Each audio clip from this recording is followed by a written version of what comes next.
I want to begin by stating I can't stand.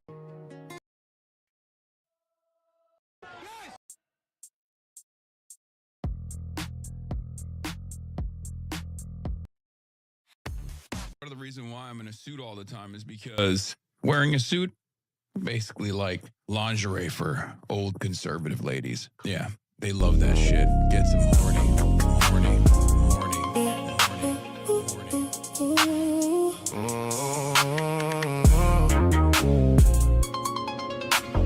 Gucci Marks generated this shit. Got my motherfucking suit on, baby, cause I wanna make love with these alright ladies. A small ass head with a big ass suit and tie, cause these grannies turn me on and makes me wanna cry. It all started with this lady, she was beating me. She said she left the country right around the late 80s cause of the commies, but I knew that bitch just told a lie. That granny fake, she from the south, I know granny is spy. Told her she should come over, suck my Turkish pickle. Wow.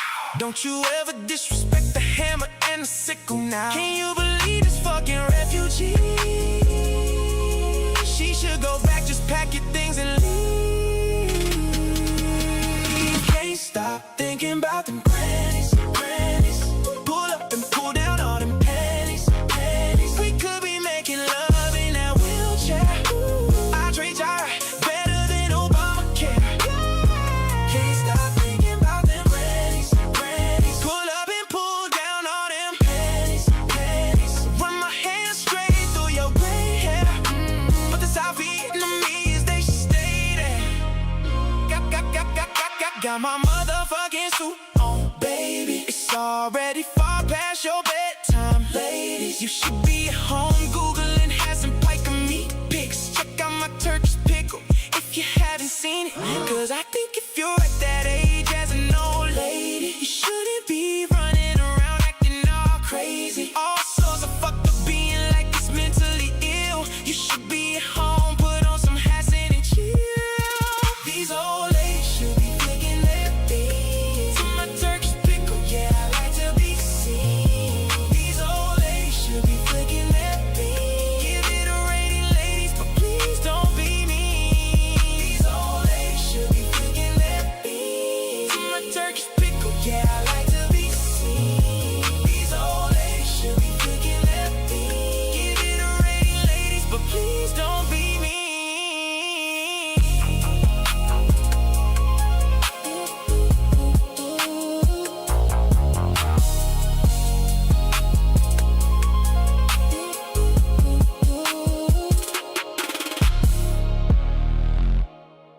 It's time to go full demon time. It is time to go full demon time. And it is time to go full demon time. It's time to go full demon time. Yeah, I'ma expose every line. Not the only one committing crime. It's a Gucci March Halloween special. Plus she's rabbits the whole timeline. I know I had bad habits. Road rage and shrooms, I was manic. But what about your rabbits? You didn't give them enough letters. Let you in for my benefit. Got too popular, couldn't stand it. We shouldn't stream at the same time, cause my fans think you're more prime. Hey, Emmy, have more views than me. Plenty. All cause of these stupid plushy bears. The only reason they watch and care. Hey, Emmy, plushy traumatic stress, there was so many. They got me living down in fear. These plushies talk all I could hear. Could call me a real veteran. Plushy war, now I need medicine. Teddy Bears gave me a heart attack. Plushy traumatic stress like in Iraq. And what I did, it wasn't fair. But throwing plushies just can't compare. Recovering from this plushy attack. Front, left, right, they hit me in my back. They keep me up, having nightmares. Living in fear, baby, I'm scared. And me, girl, what you did to me made me something that I don't wanna be. I'm so gay. Hey, Emmy,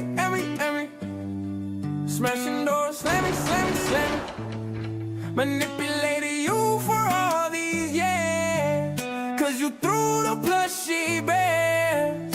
Hey, Emmy, if you still wanna marry, I'm dictating what you can wear, 'cause those pajamas a little too bare. You was hurting me so bad, throwing all these plushies. Made me cry, made me so mad, with all these fluffy plushies.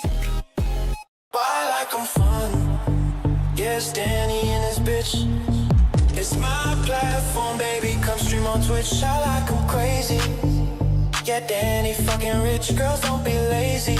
Put some energy in that clip. Go buy a hot tub, strip down. Shawty lose the fit. And Danny 60, but still want some off that drip. Don't wear the safety. Twitch con, young, wild and free. These baddies chase me, but don't bring security.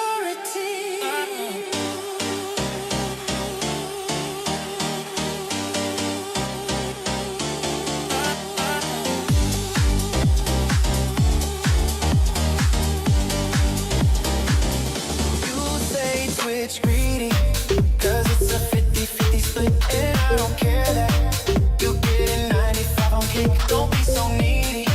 Yeah, this is Gucci coming hit. If you're not happy, you can always leave it quick, 'cause we got baddies. That's the most important bit. Come round and blow off. Yeah, right here it's live on Twitch. It's a soft core side. We got the girlies getting lit. Take all your clothes off. Get down and flash your tits.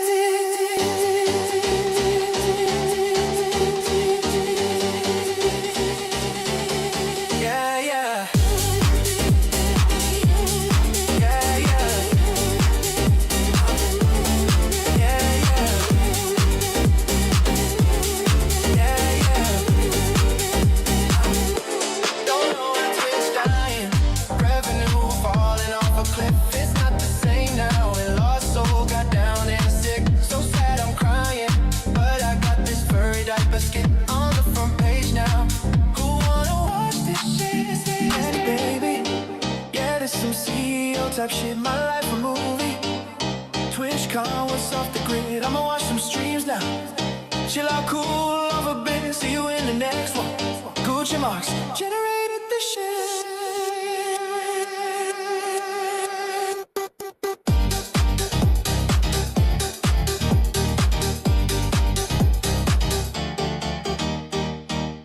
It's time to go full demon time.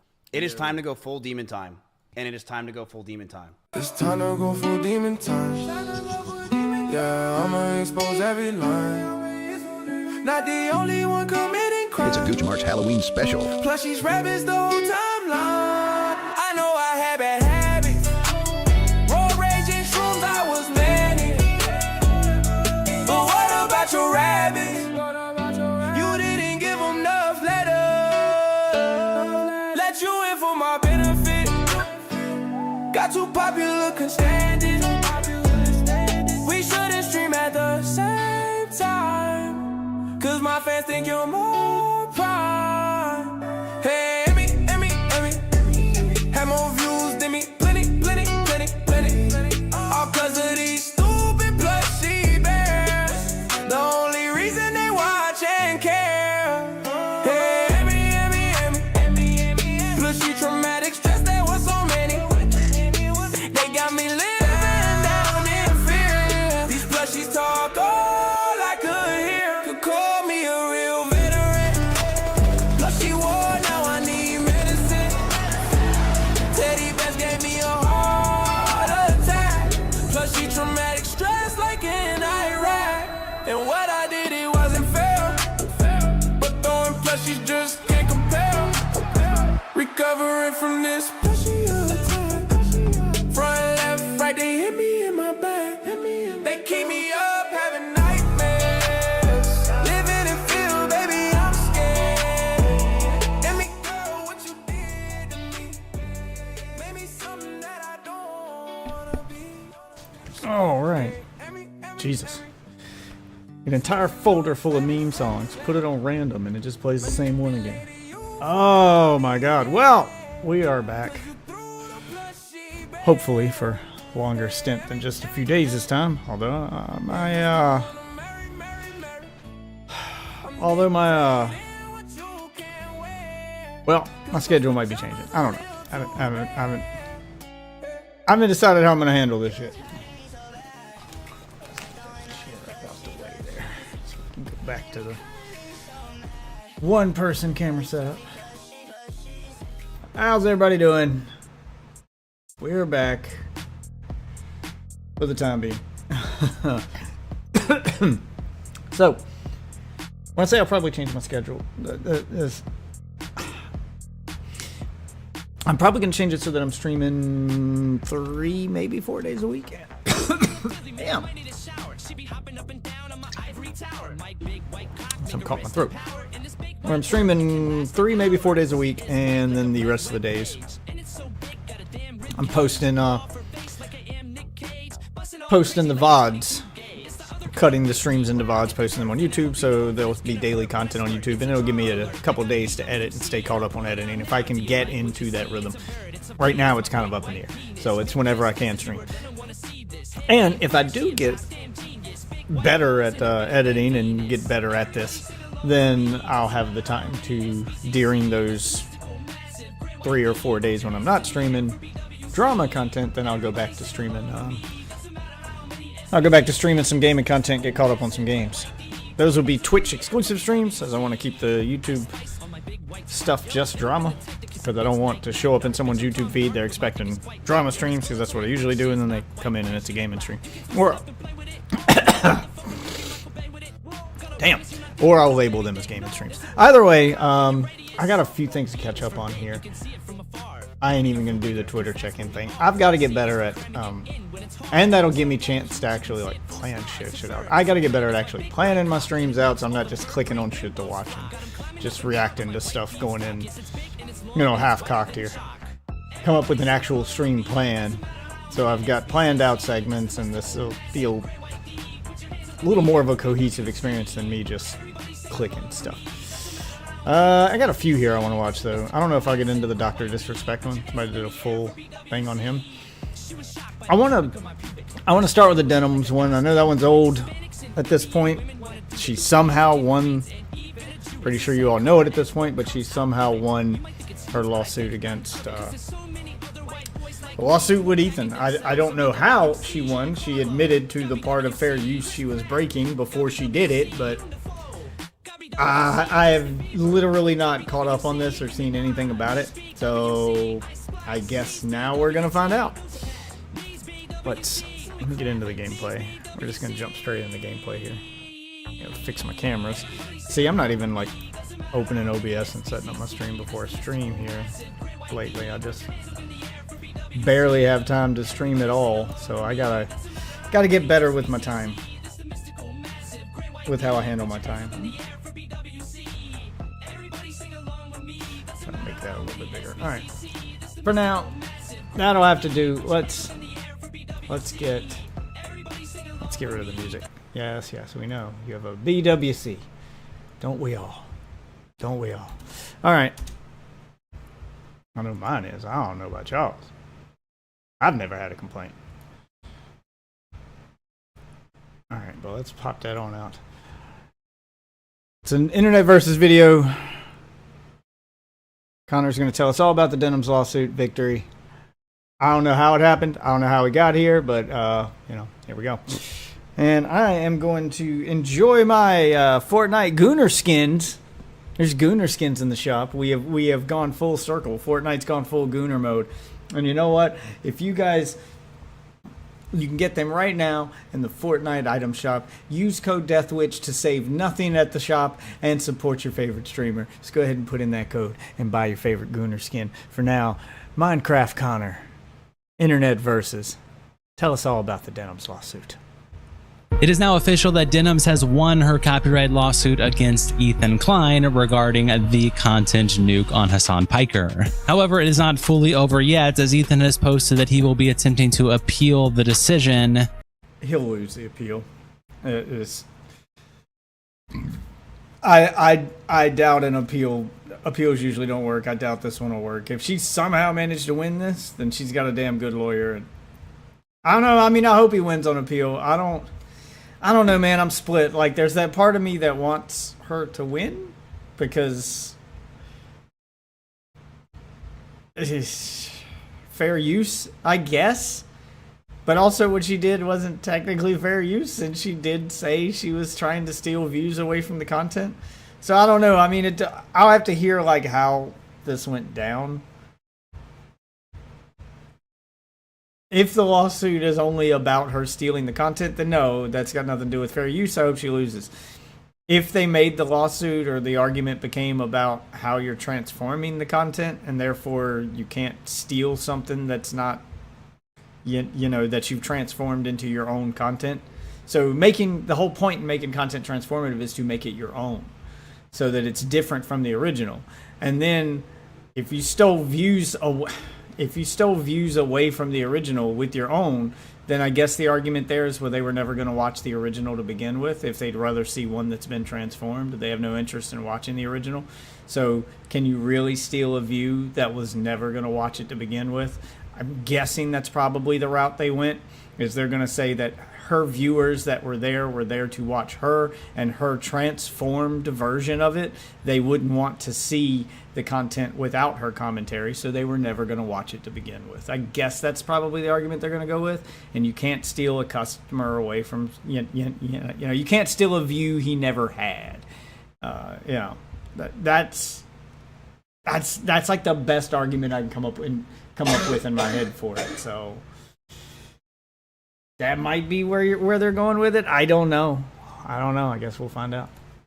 And continue fighting the case, and that the judge's ruling is wrong. But the entire situation has still continued to spark debate online, with those in support of Ethan's lawsuit continuing the point that Denims said that people should not go watch Ethan's content nuke and instead watch it with her. And those against the lawsuit saying that this isn't relevant, and just because you say you're a market replacement, it doesn't mean you actually are. And Denims' video is transformative and therefore fair use, the same way that anyone else's reaction would have been, even if she said otherwise. But there's a lot to get into, so let's just jump in. Welcome to the internet versus Denims lawsuit victory. It starts when Yeet posts that Denims has a... Yeah, so that's the argument I thought they would go with, is just because she said she was being a market replacement doesn't mean she actually was, so then they'd argue over whether or not she was a market replacement, which means they would look at whether or not she transformed the content, and then they would say, well, she's not a market replacement because what she didn't replace the content.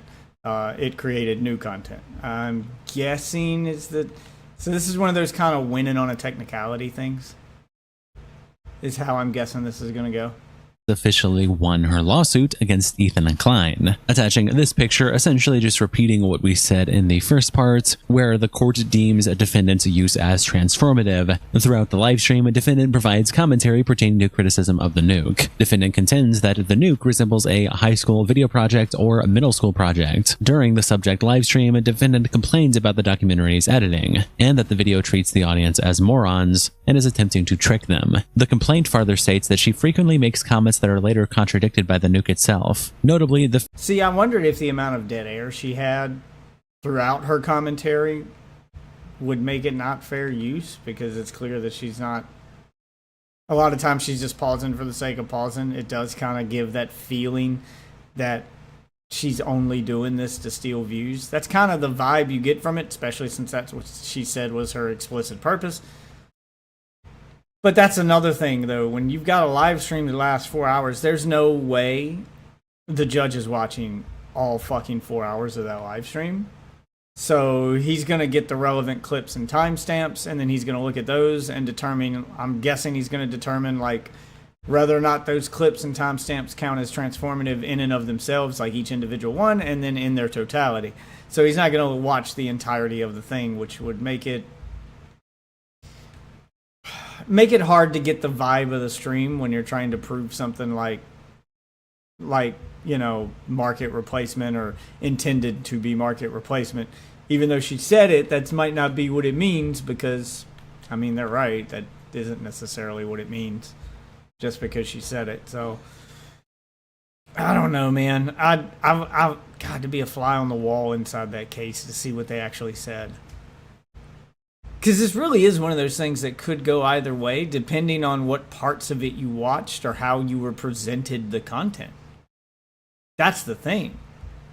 Fair use inquiry does not ask whether the criticism or parody of the copyrighted work is just or accurate or mean-spirited, but simply whether the use is of the kind that copyright is designed to protect. And then it references a previous case, and then here says, because 3 of the 4 fair use factors strongly favor defendants, including the most important factor, purpose and character of use, the court concludes that the fair use defense applies as a matter of law. Thus, defendant's motion for judgment on the pleadings is granted. And again, just repeating that at the bottom. Night Kitten replies, you can hate Denims, but this was likely the best possible outcome in the event of her fighting the case and risking precedent being set. Unlike the rest of her content, she actually reacted a lot to the nuke, most likely because it was her biggest viewership ever, so her losing could have had negative implications on people who do react transformatively. Micah Dippy says, here's you saying you support all of Ethan's lawsuits except the one against Items. You are actually a completely disingenuous moron. And it's Night Kitten saying, I support. God, okay, I gotta rewind. I missed all of that. I was locked in for that fight and then still ended up losing it because of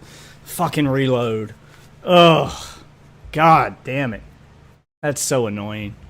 I'm gonna quit picking up that turret. It's just wasting inventory space. I could have swapped to another gun and won that. Fuck me, dude. Alright, anyway, where were we at? You can hate Denims, but this was likely the best possible outcome in the event of her fighting the case and risking precedent being set. I don't think this was ever a precedent-setting lawsuit, honestly. It was nowhere big. It was way too nuanced, way too specific of a claim. I don't think it was as big as like the court case that Ethan had to set precedent to begin with. But anyway, unlike the rest of her content, she actually reacted to a lot of the nuke, most likely because it was her biggest viewership ever. So her losing could have had negative implications on what people who do react transformatively. Maybe. I mean, but again, the claim was that she was trying to steal viewership. So I think you could react the same way that Denims did, even if she lost. And as long as you didn't thank the viewers for not watching the original content at the end of it, you probably would have been fine after this. That's why I don't think it would be precedent setting, even if she had lost. To transformatively. Micah Dippy says, here's you saying you support all of Ethan's lawsuits except the one against Items. You are actually a completely disingenuous moron. And it's Night Kitten saying, I support every other lawsuit, by the way. Typical liberal says, she also said to watch the nuke through her so he loses views and revenue. Madam Savvy replies to Yeet by saying, this sets a really, really bad precedent for fair use actually. People who repost artist tutorials or art will be more problematic for artists. Same thing with people right-click saving and stealing the art to sell. She made it clear her intent was to cause financial harm, to steal it and redirect views. If not for that, I don't think anyone would have been supportive of the lawsuit. Yeah, from my understanding, that was the entire point of the lawsuit. I don't think somebody right-clicking a JPEG on someone's art and then selling it, I don't think that's a problem for artists. Who would buy a JPEG? I don't understand what you're selling there, but I get the point they're trying to make. And Danny says, I don't like Denims, but those things aren't analogous at all. And intent isn't part of copyright law. Kinda, it's not in this case. I think the ruling is fine. And Madam Savvy, I think the intent does change what the content is. It does change why she got her viewership. I think the intent matters here. That's why I said it could go either way. Like, they must have had a really good lawyer, because I honestly didn't see how he could have lost this, given given the expressed intent and the fact that not being a market replacement is one of the tenets of fair use. I don't understand how she could have won. So I'm more interested in what's in the court case than, damn it. Good God, how am I running into somebody already? How did you get out here before me? I landed. Okay. Anyway, I don't understand how she could have won. I want to see the actual arguments that were made in court. I want to see the court transcripts. I want to know what the argument was they went with that actually won them this case. Because it's so easy to explain that, hey, the only reason she even made this video was to steal views away from mine, and you can look at her viewership numbers and see that. I think a big part of it was the way that Ethan filed the complaint. He harped too much about politics and her commentary and the content that she provided. and the content that she provided does make it transformative. And he harped on too much about that and her knowledge being inadequate and blah, blah, blah. Like, the commentary shouldn't even have been part of the argument. The argument should have been solely focused on whether or not she redirected views away from the content, which she clearly did. What? There's nothing I can do about it. I can't get up there.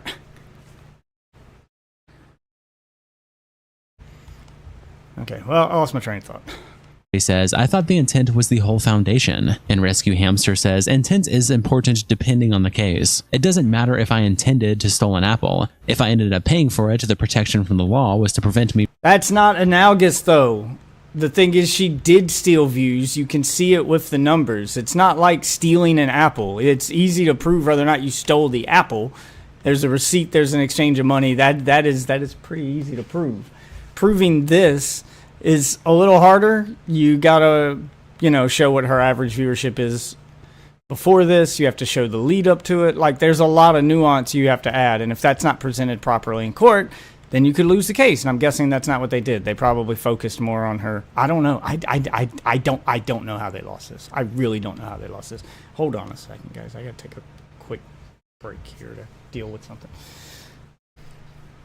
All right, so we're just gonna throw up the be right back screen here. The old school BRB screen. All right, give me a sec.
Okay, all right.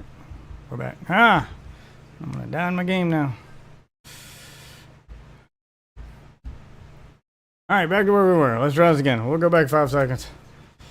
And try this again. Matter if I intended to steal an apple. If I ended up paying for it, the protection from the law was to prevent me from not paying for that apple. In this case, some lawyers warned Ethan this might happen with Denims. Nemo replies to Madam Savvy by saying, stating an intent doesn't automatically mean it's accepted as your actual and legal intent, by the way. Just do some research before saying stupid shit. Trix replies to Madam Savvy by saying, did you cry like this when Ethan won the same lawsuit against Matt Haas in 2017? And the judge already said that even if intent of financial harm is present, it's irrelevant to fair use. If you make transformative content, as Ethan's own lawyers admitted Denims did, you're fine. And Tectone replies, yeah, but wouldn't there be a difference between intent of financial harm versus the intent to steal views and be a market replacement? Market replacement is specifically labeled as one of the tenets of fair use. Like, that's one of the things you are specifically not allowed to do.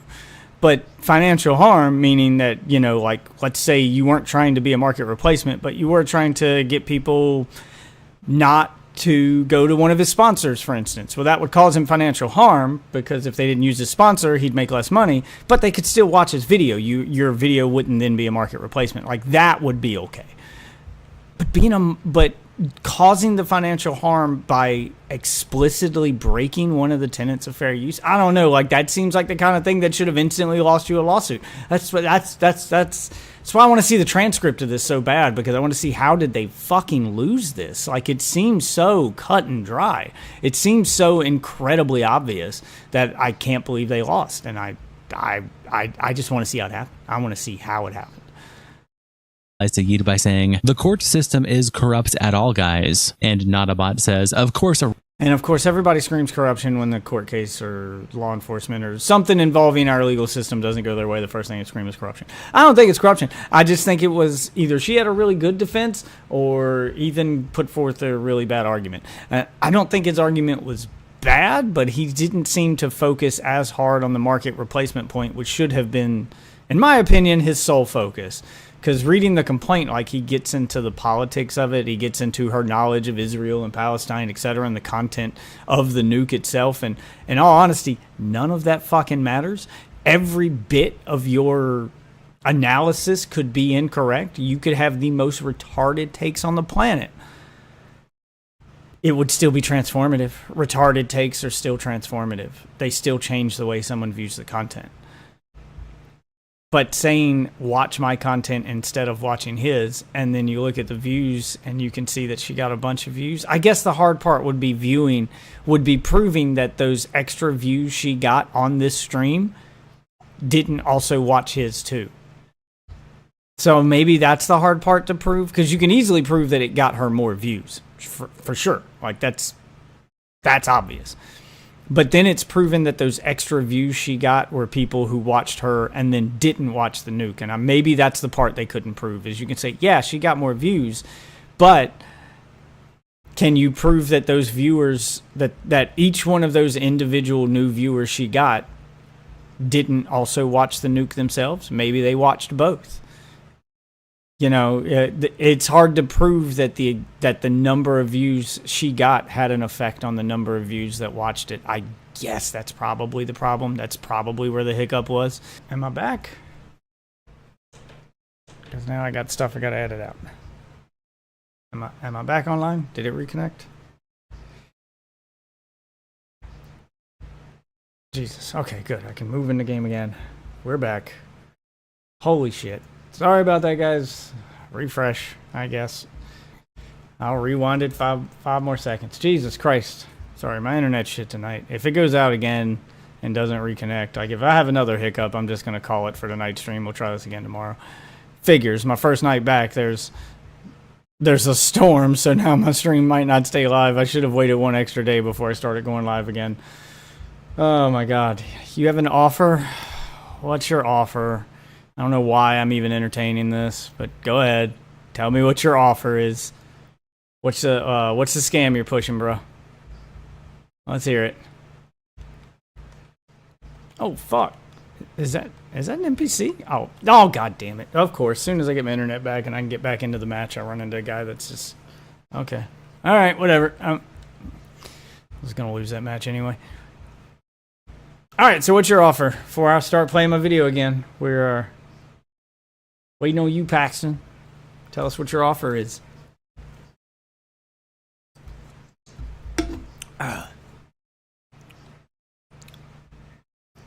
Probably shouldn't even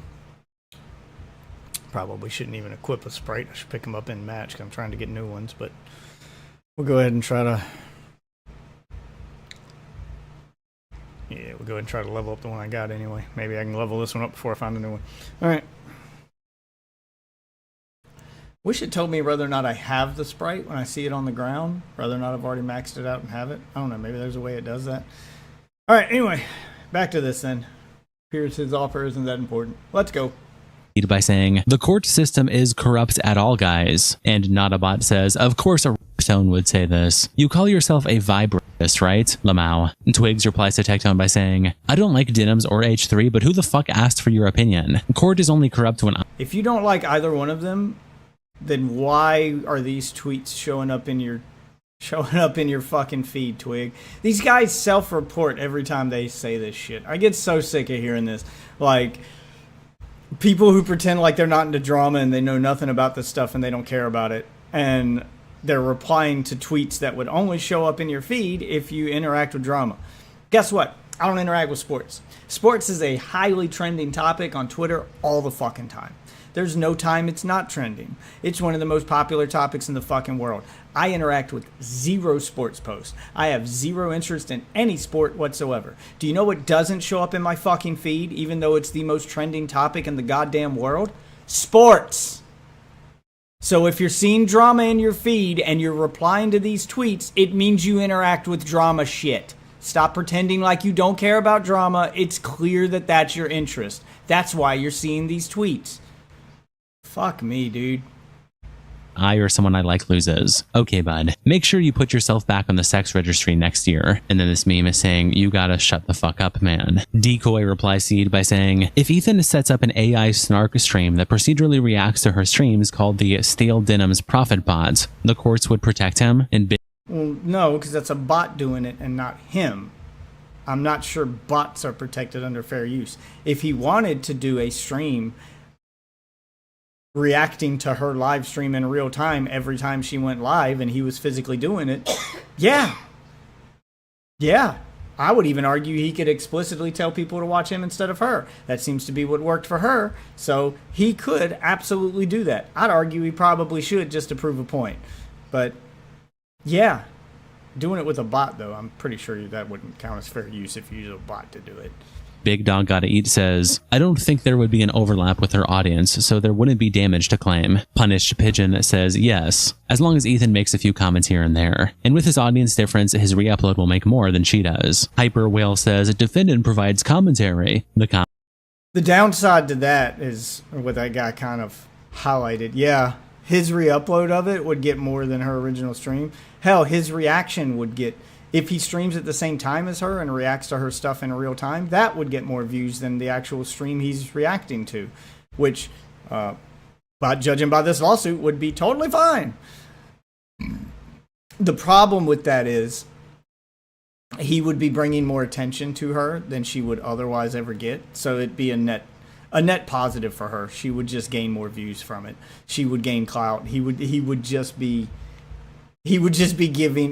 helping her. Like, there's no way he could hurt her doing that. Don't get me wrong, it would be funny, it would prove a point, but in the end, she would still win.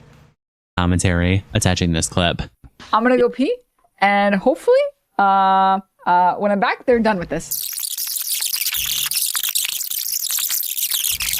Right? You do look better. Mr. 305. I see it. Dude, you should do this. I have an alternate. We're relying on you to stay live so we don't give more views on the nuke. Yeah, I'm gonna stream it since he confirmed it's coming out. Yeah, I mean, she says it so many times. Like, it's so obvious what she's doing. But again, it comes down to the argument of intent versus actuality. And in actuality, yeah, that was her intent, but did she actually steal views? I mean, that would definitely be the argument. And I guess it would be hard to prove that didn't happen. It would be hard to prove that those views she got are views that wouldn't have watched H3 when they very well may have. Those viewers may have watched both anyway. You have to prove that they didn't, and I can see where they're coming from here. It's impossible to prove a negative, and you would have to prove that those views also didn't watch the nuke. That would be. You would have to prove that those people who watched her didn't also watch him. You'd have to prove they didn't do something, and you can't prove a negative. So without reading the transcript, without knowing for sure, I'm going to guess that's how she won this. Could be wrong, but that's the best argument I can come up with in my head, or the best line of logic I can come up with that the judge might have used to actually determine her the winner. Now today we're going to stream it. If you want to watch it with someone else who's already watching it. Come enjoy the watch party somewhere else. If you enjoyed calling it a watch party though, like that in and of itself has to be just this feels like a lawsuit won on technicalities. It just feels bad. I know that everyone's like, oh, it's good for fair use. I'm like, no. Do you really want people to be able to tell others not to watch your content? then react to your content poorly, and there'd be nothing you can do about it. Like, I don't know. This feels like it crosses the line. Like, this should cross the line. That's what this feels like. I don't know, man. This just still feels wrong. I feel like most creators wouldn't do this, so losing this lawsuit, even if it did set precedent, 99% of creators wouldn't do this anyway, so it wouldn't affect them. And the kind of creators who would do that, who would tell you to watch them instead of the original creator who would refer to their stream as a watch party, the kind of creators who would do that are the kind of creators you want getting in trouble. So it still feels like this should be a precedent, but okay. Not giving any views to that terrible video. Follow, subscribe, throw a prime if you like the content, if you enjoyed your time here. Because I'm going to be honest, I did not want to watch that by myself. And Sammy replies, this decision is based on the reaction to the nuke. This clip is from the live stream before the nuke, which is she is also being sued for, and was not part of this part of the decision. Big Bungie quote tweets it by saying, watch as Ethan launches a farther 15 spiteful lawsuits to massage his ego over losing this one. Weekend Warrior quote tweets it by saying, oof. The biggest lesson is that you should fight your battles. The funniest is that if Frogan actually fought her lawsuits, she could have a shot at winning. Yeah, her entire strategy was if I ignore it, it'll go away. She deserved to lose. Just because of that. Just because that was her fucking strategy. Ignore it and it'll go away. Yeah, that's not how lawsuits work. You deserve to lose. LMFAO. Tipster quote tweets the post by saying, I genuinely don't understand the people siding with Ethan Klein in this ruling. Ethan was once a champion for fair use, but now he's the villain, and yet somehow, the same people who applauded his victory for fair use are now cheering on his betrayal. Make it make sense. Tipster, I can make it make sense. It's very easy to make it make sense. It's not her reaction that was the problem. It was the stated intent and just the sheer attitude. And you know damn well, Tippy, that if anyone had reacted to your content the way that she reacted to that one and thanked them for not watching your video, and you had all of these people in forums openly excited and saying that, you know, we need to steal views away from it, and all these people saying, I'm glad I was able to watch it with you so I didn't have to watch it. People expressing the fact that they didn't watch yours, they watched hers instead, you'd be just as pissed. This isn't a precedent that you want set. There's a difference between a reactor who, I would argue that, like, even a reactor who doesn't mention you at all is still better than a reactor. Like, yeah, you want the reactor to shout you out even if they're going to say bad things about you, so people know, you know, that there's no ill will here. But even if the creator completely hates you and doesn't show your original, like, URL, doesn't show your profile, doesn't show people where to find your original video, and doesn't shout you out, even if they do none of that, as long as they don't tell people not to watch it, that would still be better. Like, I feel like that would still be okay. It's the telling people not to watch the original, specifically telling them not to watch your content as she reacts to it, that's bad. And that's a precedent that you would want set, that's not okay. But, okay, sure. Hassan Abi Productions, a fan account, also tweets out about the ruling, saying, Why is that ruling, Ethan Klein has officially lost his copyright lawsuit to Denims. The judge has confirmed that Denims' reaction to the content nuke was transformative. This is a huge win for content creators and fair use. Wealthy content creators can't simply bully people using the judicial system for criticizing their content. Surely all the right-wing slop YouTubers will cover this huge win for Denims and not simply ignore it and move on, right? Showing Asmongold and Pegasus, along with WestJet. And Manila the Killer says, this is a huge loss for content creators. Someone can say directly to the camera that they want to steal your views and stop you from making money on your own content. Then stream your content on their channel. Other than you not liking Ethan, how is this a win? That's the question I'd be asking. And Wishy says, it doesn't matter if they say, I'm gonna steal this if it's still transformative, full stop. It's really not that difficult to understand. That doesn't, it's always the people with the fucking Free Palestine stupid bullshit in their name too. It's just, I'm glad they identify themselves, I guess. I shouldn't be mad at it, but it's just, it does feel a little cult-like, doesn't it? That they all have the same stuff in their names. They all recite the same mantras. Just, you didn't answer his question, though. He didn't ask if it was transformative. He asked how it was a win. Why would you want other people to be able to do that? Why is that okay? Why would you support that? That's the question.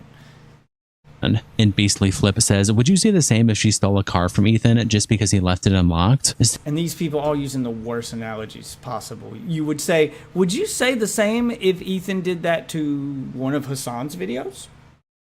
There you go. If Ethan watched a Hassan stream or video in its entirety and then said, thank you for not giving any views to Hassan, would you guys be in support of Ethan? You know, flip the script. Would this be okay if Ethan did it? Instead of asking, would it be okay if she did something, blah, blah, blah. Don't make it about her, because they're going to say that anything she does is okay.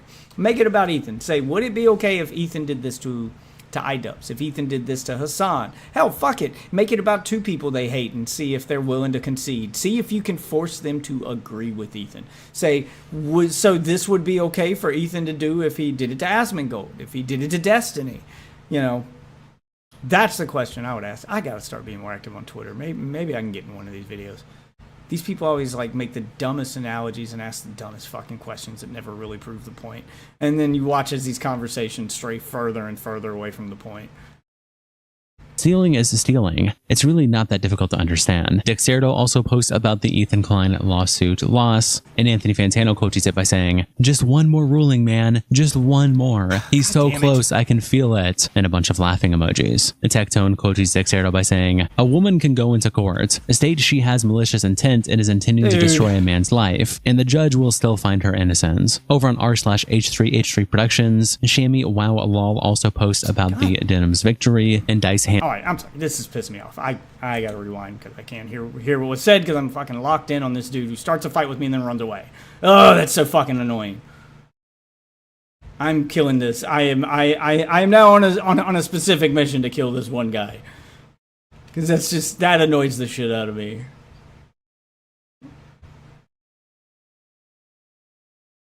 You had all that confidence 30 seconds ago, and now he's fucking gone. God damn it. Okay. Anyway.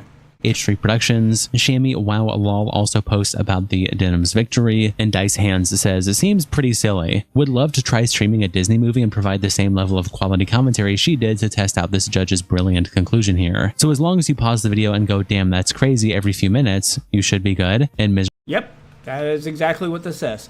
Miserable Artist says it should be able to now. Just kind of loosely state you disagree with whatever you're having a watch party for. You don't even have to do that. You don't even have to do that.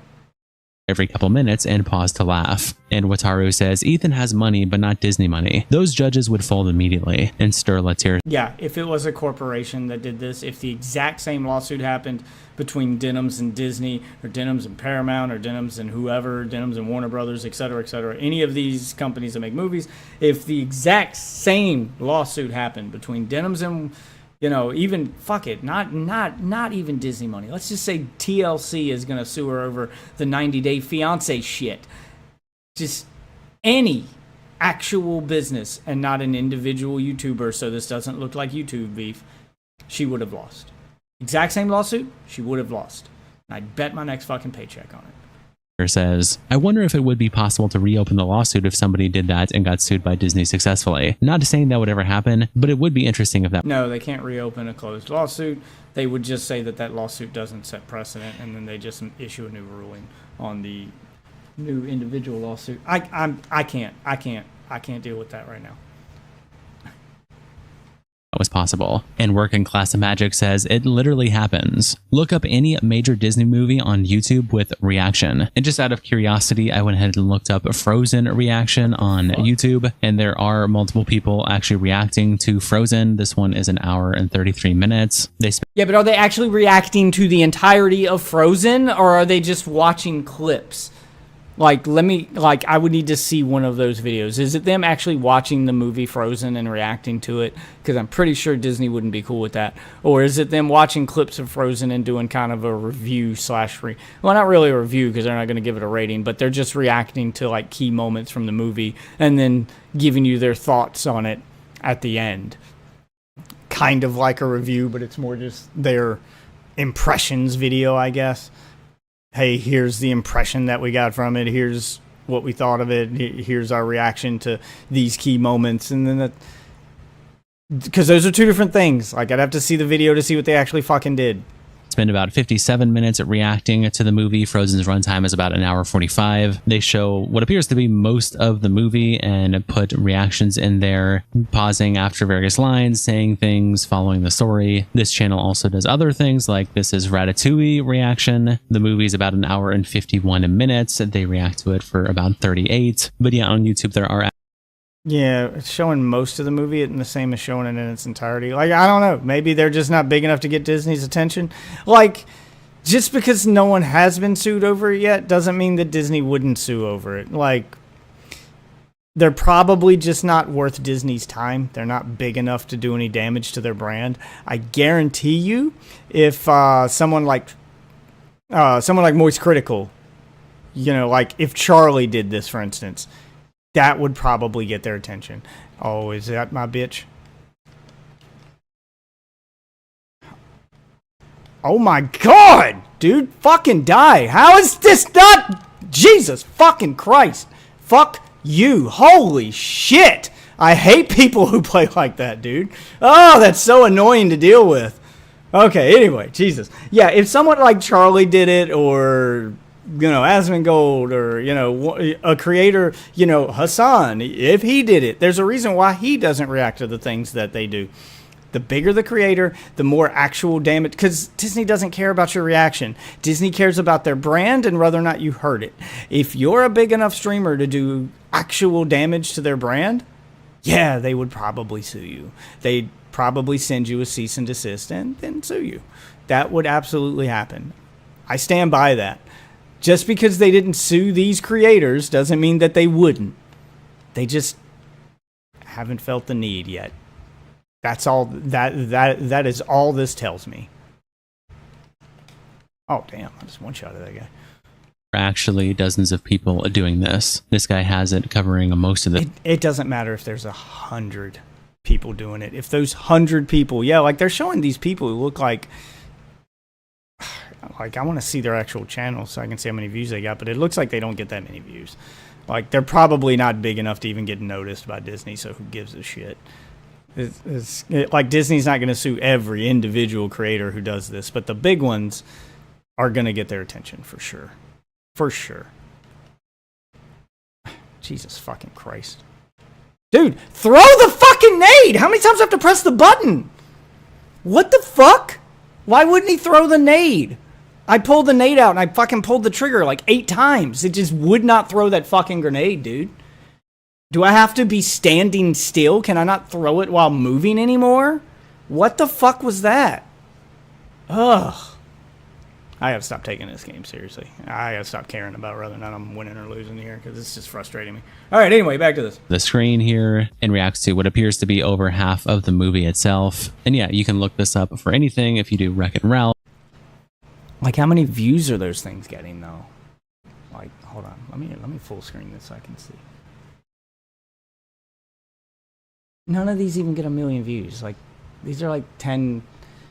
couple 100,000 views at most, which, yeah, sounds like a lot for a YouTube video, but that's not enough to fucking sway Disney, dude. They're not gonna care about that. If million viewed videos did it, if something went viral, like, no one's ever heard of these people. No one knows who these people are. They're flying under the radar, and they're probably getting hit on the back end by Disney's probably making their money off of them too. Like, that's another part of it, is that these are on YouTube. So Disney's bot is probably auto-claiming these, doing copyright claims on them, so that all those views and all the ad revenue from all those views is going to Disney. So Disney's actually making profit off of their reaction to it. I would guess. These creators are probably making money off their sponsors, but not off the ad revenue from these videos. I'd have to look at their channels each individually, but I'm guessing that they probably react to some stuff where they get ad revenue, and then stuff like this that gets them lots of views where they sacrifice their ad revenue for a sponsor and maybe donations from, you know, doing it during a live stream, etc. They're getting their money from somewhere else, and they're giving that ad money to Disney. So Disney isn't going to fight them on it because, hey, every view you get reviewing our movie is money for us. Maybe that's what's happening, but Ethan doesn't even get that because she's reacting / stealing his viewership, or expressly trying to steal his viewership on another platform. So he can't claim it and get any ad revenue from it there. Because he probably would have even been fine with her stealing the viewership if he could copyright claim her reaction to the nuke on YouTube. If she had streamed it on YouTube instead of Twitch, then he could have filed a copyright claim on it. Not a strike, but a claim, so that he gets the ad revenue from people who show up to watch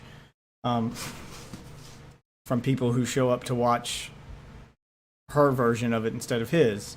So yeah, she stole the views, but he still got the ad revenue, so who gives a shit? See, like, YouTube's already got stuff built in to fight this. It's because she's on another platform that creates the problem there too, and I feel like maybe the judge didn't understand that. I don't know how versed the judge was in this content creation space and how these things work. You can see her reacting to Wreck-It Ralph. God, I really just want to read the transcript from it. These people reacting to the movie. So it does appear this already exists. I never knew about this. I never watched these videos, but they're there. Back over to the Reddit thread, Phil Helm replies to it by saying, I mean, I don't know. Would you ever watch a movie with someone grunting and taking up a corner of the screen unless you really liked watching that person? Like, if I wanted to watch a movie for free skis, I'd just pirate it, unless I had a parasocial connection to an... Well, there's a lot of ignorant people out there who don't know how to pirate shit. And then they just want to use mainstream platforms because they don't know how to use literally anything else. Like, there are people out there like that who are just either that lazy or that stupid. So if they see a way to watch it for free that involves zero effort, they're just going to do that. And these people are capitalizing off one part ignorance, one part laziness. Like, yeah, those people exist, and that's what they do. Influencer. But then I feel like my consumption of the... Those people are also the reason why we're losing physical media now, because they're too lazy to drive to the store and buy a game. And they're too lazy to pirate it when they want to get it for free and not... Or they want to, get it digitally but not support a digital only platform. So instead they just buy it. People who will opt to never buy physical because I don't want to get up and walk 3 feet to my television to turn it on. Yeah. Those people are why we're losing physical media, ladies and gentlemen. Movie would be more about feeling like I'm sharing an experience with the influencer than actually enjoying the movie. But maybe I'm the odd one out. No pop-up post on the original H3H Productions thread, so I never post here and could care less to even waste a breath of energy on Denims at this point. But this ruling seems so obviously flawed even to someone with no legal experience. Why do they keep referencing the defendant stating a high school video project or middle school video project? What the fuck does that even have to remotely do with the validity of the video's copyright? I get because Ethan spent too much time in his complaint focusing on whether or not her commentary was accurate and whether or not her criticism was valid. When in reality, none of that shit should matter. All you did was complicate this and make it so that now they have something to argue against. You should have stayed focused on her attempting to be a market replacement, which is something expressly not allowed under the tenets of fair use. Like, that is explicitly breaking a tenet of fair use. So you should have stayed focused on that, but he didn't. He couldn't resist the urge to point out how dumb her commentary was and how little she knows about the Israel-Palestine conflict, blah, blah. He couldn't resist the urge to put politics in it. And that's why you lost, man. That's why you lost. Because politics poisons everything, and you couldn't resist the urge to put that in there. You should have just left the politics out and focused on the content. Or more specifically, her desire to steal said content. Oh, now I can do it while running. I don't know why I didn't do it before. That's so weird. Get that they are claiming that these are examples of fair use commentary, but it feels like those specific comments are thrown in there to cast a shade on the validity of the video's copyright. It's a monetized YouTube video with millions of views, but this opinion comes across like, yeah, who cares? It's all kids on the internet stuff. This isn't real copyright. No, they're misunderstanding the point behind them saying it's like a high school project.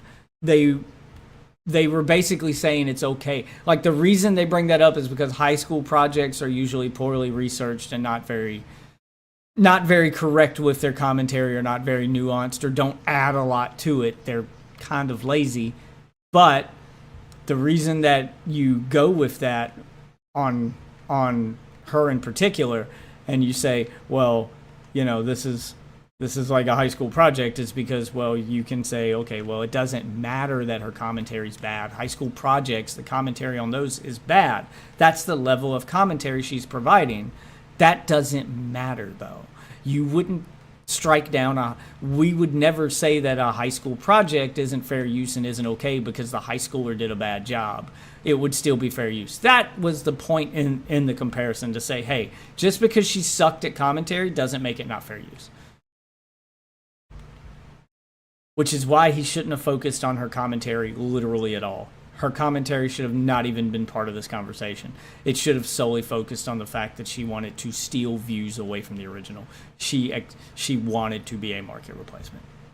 That's a ridiculous stance to take as a fucking judge in this country. Also, it looks like the judge just accepted the court magistrate's recommendation near verbatim and did no research themselves. And I mean, that's probably also true, but if he had made his argument about her being a market replacement, instead of her being what she is, instead of this being about her commentary, then it would have been probably a little easier for the judge to understand that. So, still could have won. Maybe the judge wouldn't have to do as much research, because market replacement, you know, somebody watching your content instead of the original is pretty easy to understand. I don't feel like you need a lot of nuance and you need to do a lot of research into content creation to understand that. I don't know. I can't believe that they went with such a shitty fucking defense here, man. Like, that just blows my fucking mind. Pog replies, if someone with probably decades of legal experience has done something that another person with no legal experience finds flawed, then chances are the person with no knowledge on the subject is wrong. And Single Soil says, lol, judges get shit wrong regularly, which is why the appeal process is a thing. And speaking of that appeal... God bless your friend. Well, alright, God bless your friend. I hope he's okay. Yeet posted this Instagram story from Ethan Klein with the caption, Ethan Klein confirms loss in court to Denims. It says he will be filing an appeal immediately. And it is a story where he says, we lost the Denims case, but we are appealing. According to the judge, you can react to any piece of copyrighted work in its entirety immediately upon release, as long as you pause occasionally. You can even explicitly state your intention is to steal money and traffic from the original source. This judgment is also in total... Yep, that is exactly what all that says. And you're not wrong for reading it that way, because, well, that's literally the way it's written. But, I mean, it is what it is. Got to give that one to him. All right. Fuck. So bad at sniping. Contradiction to the other judge's ruling in the same district regarding the snark mods. I'm extremely confident that this will be overruled by the appellate courts, and we will be proceeding with the appeal immediately. And Ron replies, neat. I'm going to stream the... I mean, it could go either way on an appeal. It depends on the judge you get and how well versed they are in content creation and what they like. There's so much opinionated in this, depending on how it's written. Good God, that bullet drop is atrocious. Hire MCU and just pause it every 15 minutes or so. And Owen says, except that's not what the ruling said. You and Ethan are being disingenuous. She transformed the content sufficiently that it wasn't against fair use. Bully tactics work, but not this time. And yeah, it shouldn't be about... This conversation should never be about whether or not she transformed the content. It should have been about whether or not she took views away from the original. Whether or not watching hers could act as a replacement for the original. That is what it should have been about. That was her explicit intended purpose. And even if she transformed it, if people could watch hers instead of his and get a similar experience to the point where they wouldn't feel the need to watch his, if people agreed with her statement that thank you for watching mine instead of his, if people were, if you could even just point to people online agreeing with that statement, then you should win. In my opinion, like, that should be a win. Warframe says, yeah, but the ruling was on Jesus. copyrighted work that was just How is this released. asshole There's gonna no chase reason me? why this wouldn't apply to an MCU movie too. It's a bad ruling. Then on the H3H Productions subreddit, God herself posts Ethan's Instagram story. Anthony Antano says, when the judge said something along the lines of Disney movies are obviously more protected by copyright than YouTube videos, I knew this would probably have to be appealed. And 1013110922015 replies, I mean, no, it's obviously more protected when you are required to pay to watch something compared to it being free online. Nobody has won a case of copyright over viewing a free-to-watch YouTube video while providing even minimal commentary. Many people have successfully been sued for sharing a pay-per-view content. Literally Are you happy you chased me now? Huh? Fucking douchebag. God damn, you chased me from one end of the circle to the other just to die instantly. Fuck, leave me alone. Many people have successfully been sued for sharing a pay-per-view content, literally codified by the lawsuit Haas vs. Klein. There is a clear and legal difference. It's also why it's so hard. Yeah, I think I think it's the fact that it's YouTubers, man. I don't feel like anybody defending this would defend it if Ethan watched a movie or a content creator that they didn't like if Ethan did this with literally any piece of content, be it an Asmongold piece of content, be it a content creator they like or don't like, or being a movie, or being literally anything else, I feel like they would not be on his side. Like, they would not be screaming about how fair use it is. Everybody's opinion in this shit is always so fucking biased. That is why I hate seeing any of the fucking comments and shit anytime Ethan's involved in anything. I don't understand, like, everyone's just absolute blind hatred for him, that like suddenly things that would never be acceptable and you would never fucking be confused about ever, as soon as Ethan does it, as soon as Ethan's involved, people become retarded. It blows my mind as someone who like dips in and out of this content, doesn't really watch him, doesn't really watch Hassan or any of these other people. I just dip in out for drama and I just like seeing the reactions, really. But oh my god, like, it's like, it deserves to be studied. It's just both sides feel so fucking cult-like. It's like watching two cults fight each other. Oh man, I don't get it. I don't get it. Maybe there's something going on with Ethan I haven't seen yet, because I don't watch a lot of his content or any of it.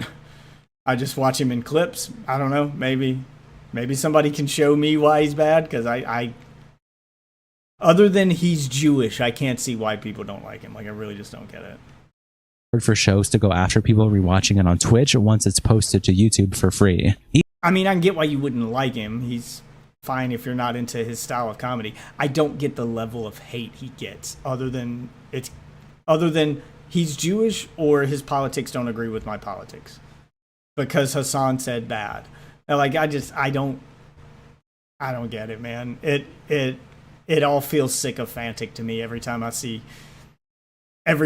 fucking fan bases flipping out over Ethan and just acting like everything he does is the worst thing ever. I don't get it. I don't get it.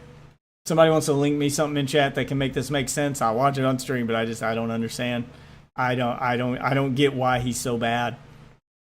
Ethan posted his video online for everyone to see free of. So if you could show me a video that explains why Ethan is so bad without it being about how Jewish he is, about where he was born, about about his ties to Israel, if you can do it without involving him with the Middle East or going back to his heritage, and as long as it doesn't involve Jews or politics, show me a reason not to like him as a person. Because if your only reason is he's on the opposite political spectrum as me, or he's from the place I'm told not to like people from, well, then you're either racist or retarded. I don't care. Like, I'm sorry. I don't get it. Do not get it.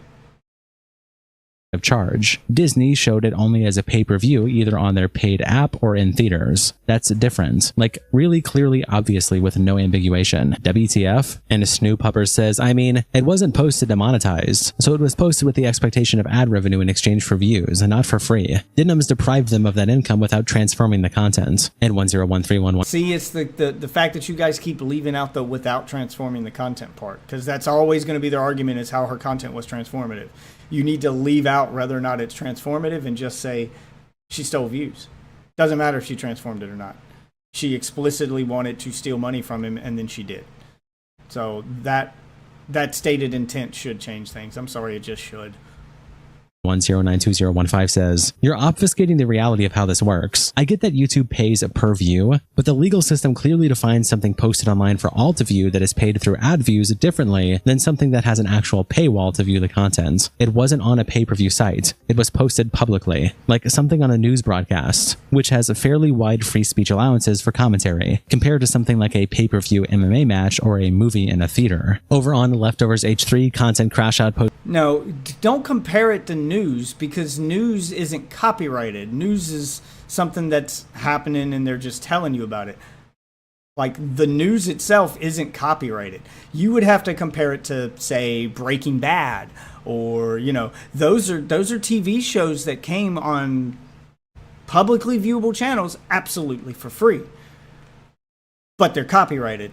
So if you were to stream Breaking Bad and react to it, then yeah, if you did what she did and said, "Hey, thanks for watching this episode of Breaking Bad on my stream instead of on AMC," and then AMC sued you, you would absolutely lose that lawsuit. 110%. Post this clip with the caption, "Hassan Piker reacts to Denims a fair use legal victory over Ethan Klein." H3H3's Ethan Klein, L3L3's Ethan Klein has lost his copyright lawsuit against Denims. He says he plans to appeal and is extremely confident it will God, y'all see that headshot? That was clean. Be overturned. "We lost the Denims case, but we are appealing. According to the judge, you can react to any piece of copyrighted work in its entirety immediately." I like that he's like now made the judge his op. What do you mean made him his op? I mean, he's quoting the judge. That's what the judge said. I mean, that's the ruling. That's how it went down, man. Like, this is cool. He's like talking. Yeah, I mean, he's being sarcastic, but he's also, I mean, that is what happened.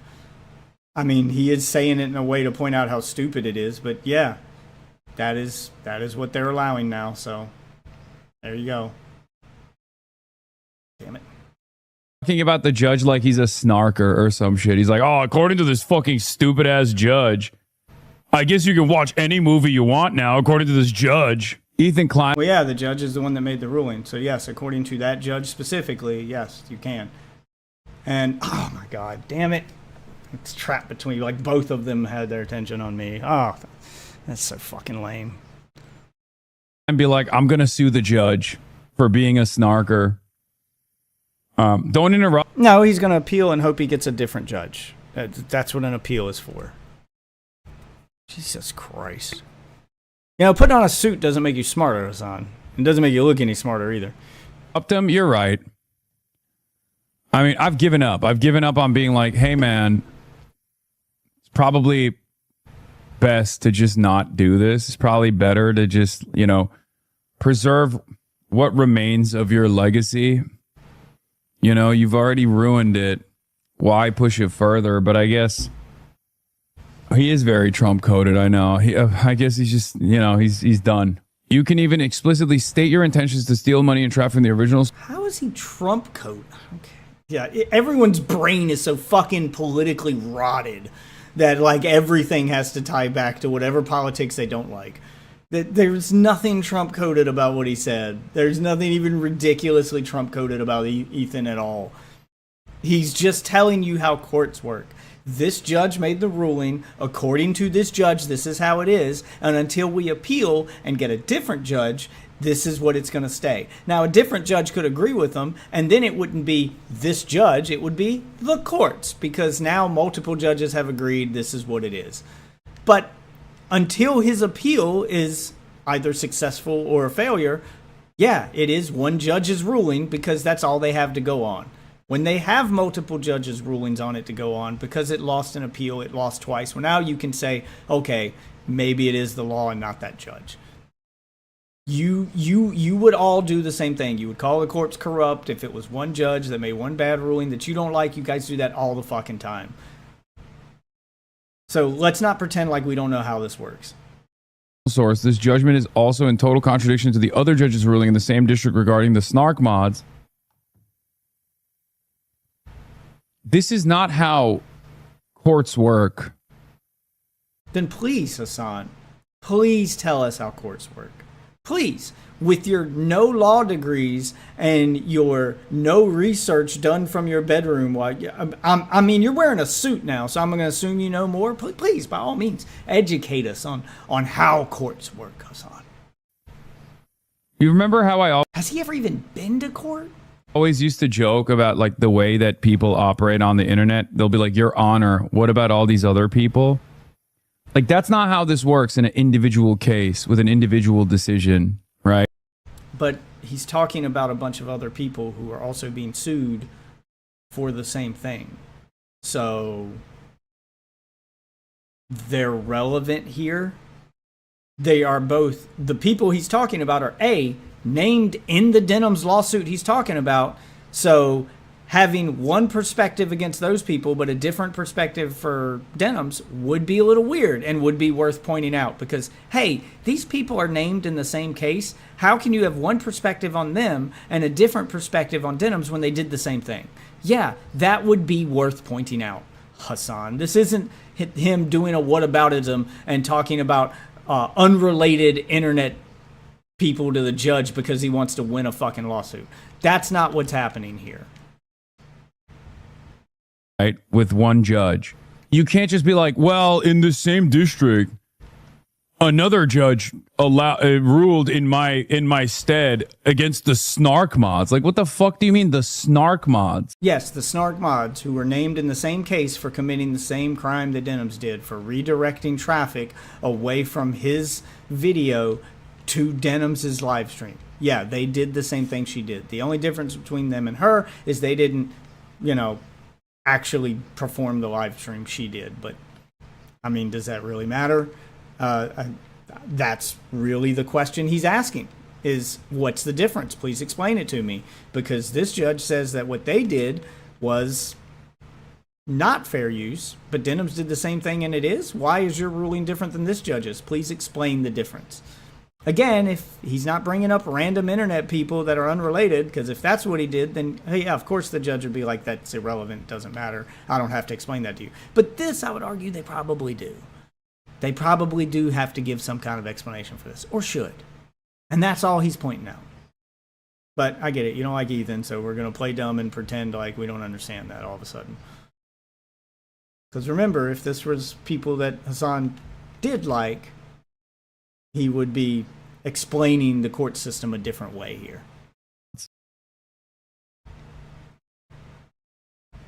Is that even a copyright case? I don't know. Maybe it is. I haven't really been paying close. So you're going to tell us how the court system works while telling us you don't know anything about this case and that you haven't been paying attention. Okay. Great. Thanks for telling us how it works, man. I'm learning so much from your streams, dude. Close attention.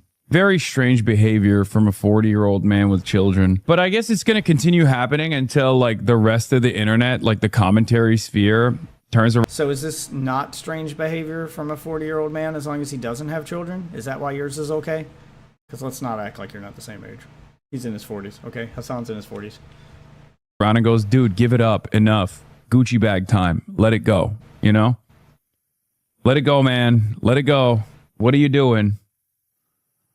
I'm extremely confident this will be overruled by the appellate courts and we will be proceeding with the appeal immediately. I think he's just literally trying to. I mean, he has so much money.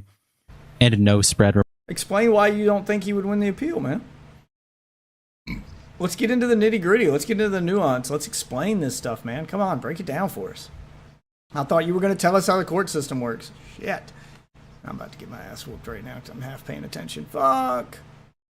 Come on. Oh, damn it. Now I'm stuck between two of them. Fuck me.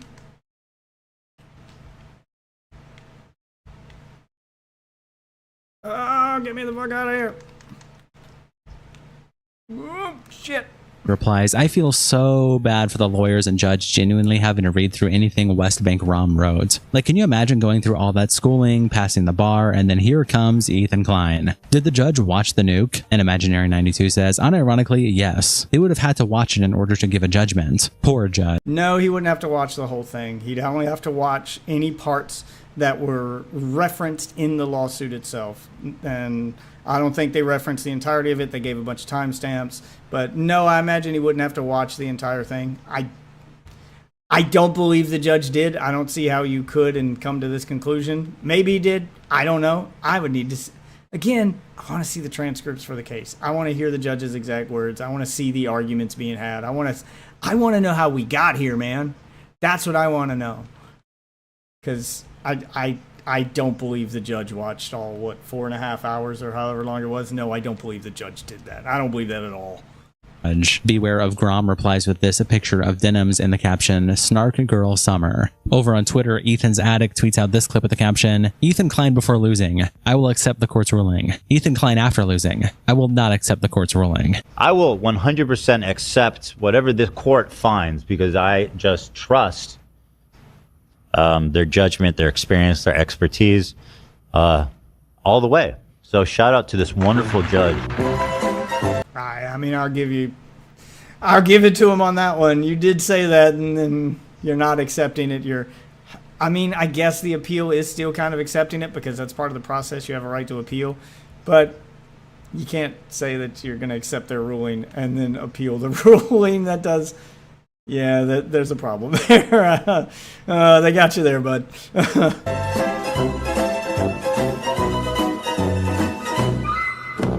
He also tweets out this clip with the caption, Asmongold reacts to Ethan Klein deciding to appeal in his lawsuit against Denims. Ethan is filing and appeal.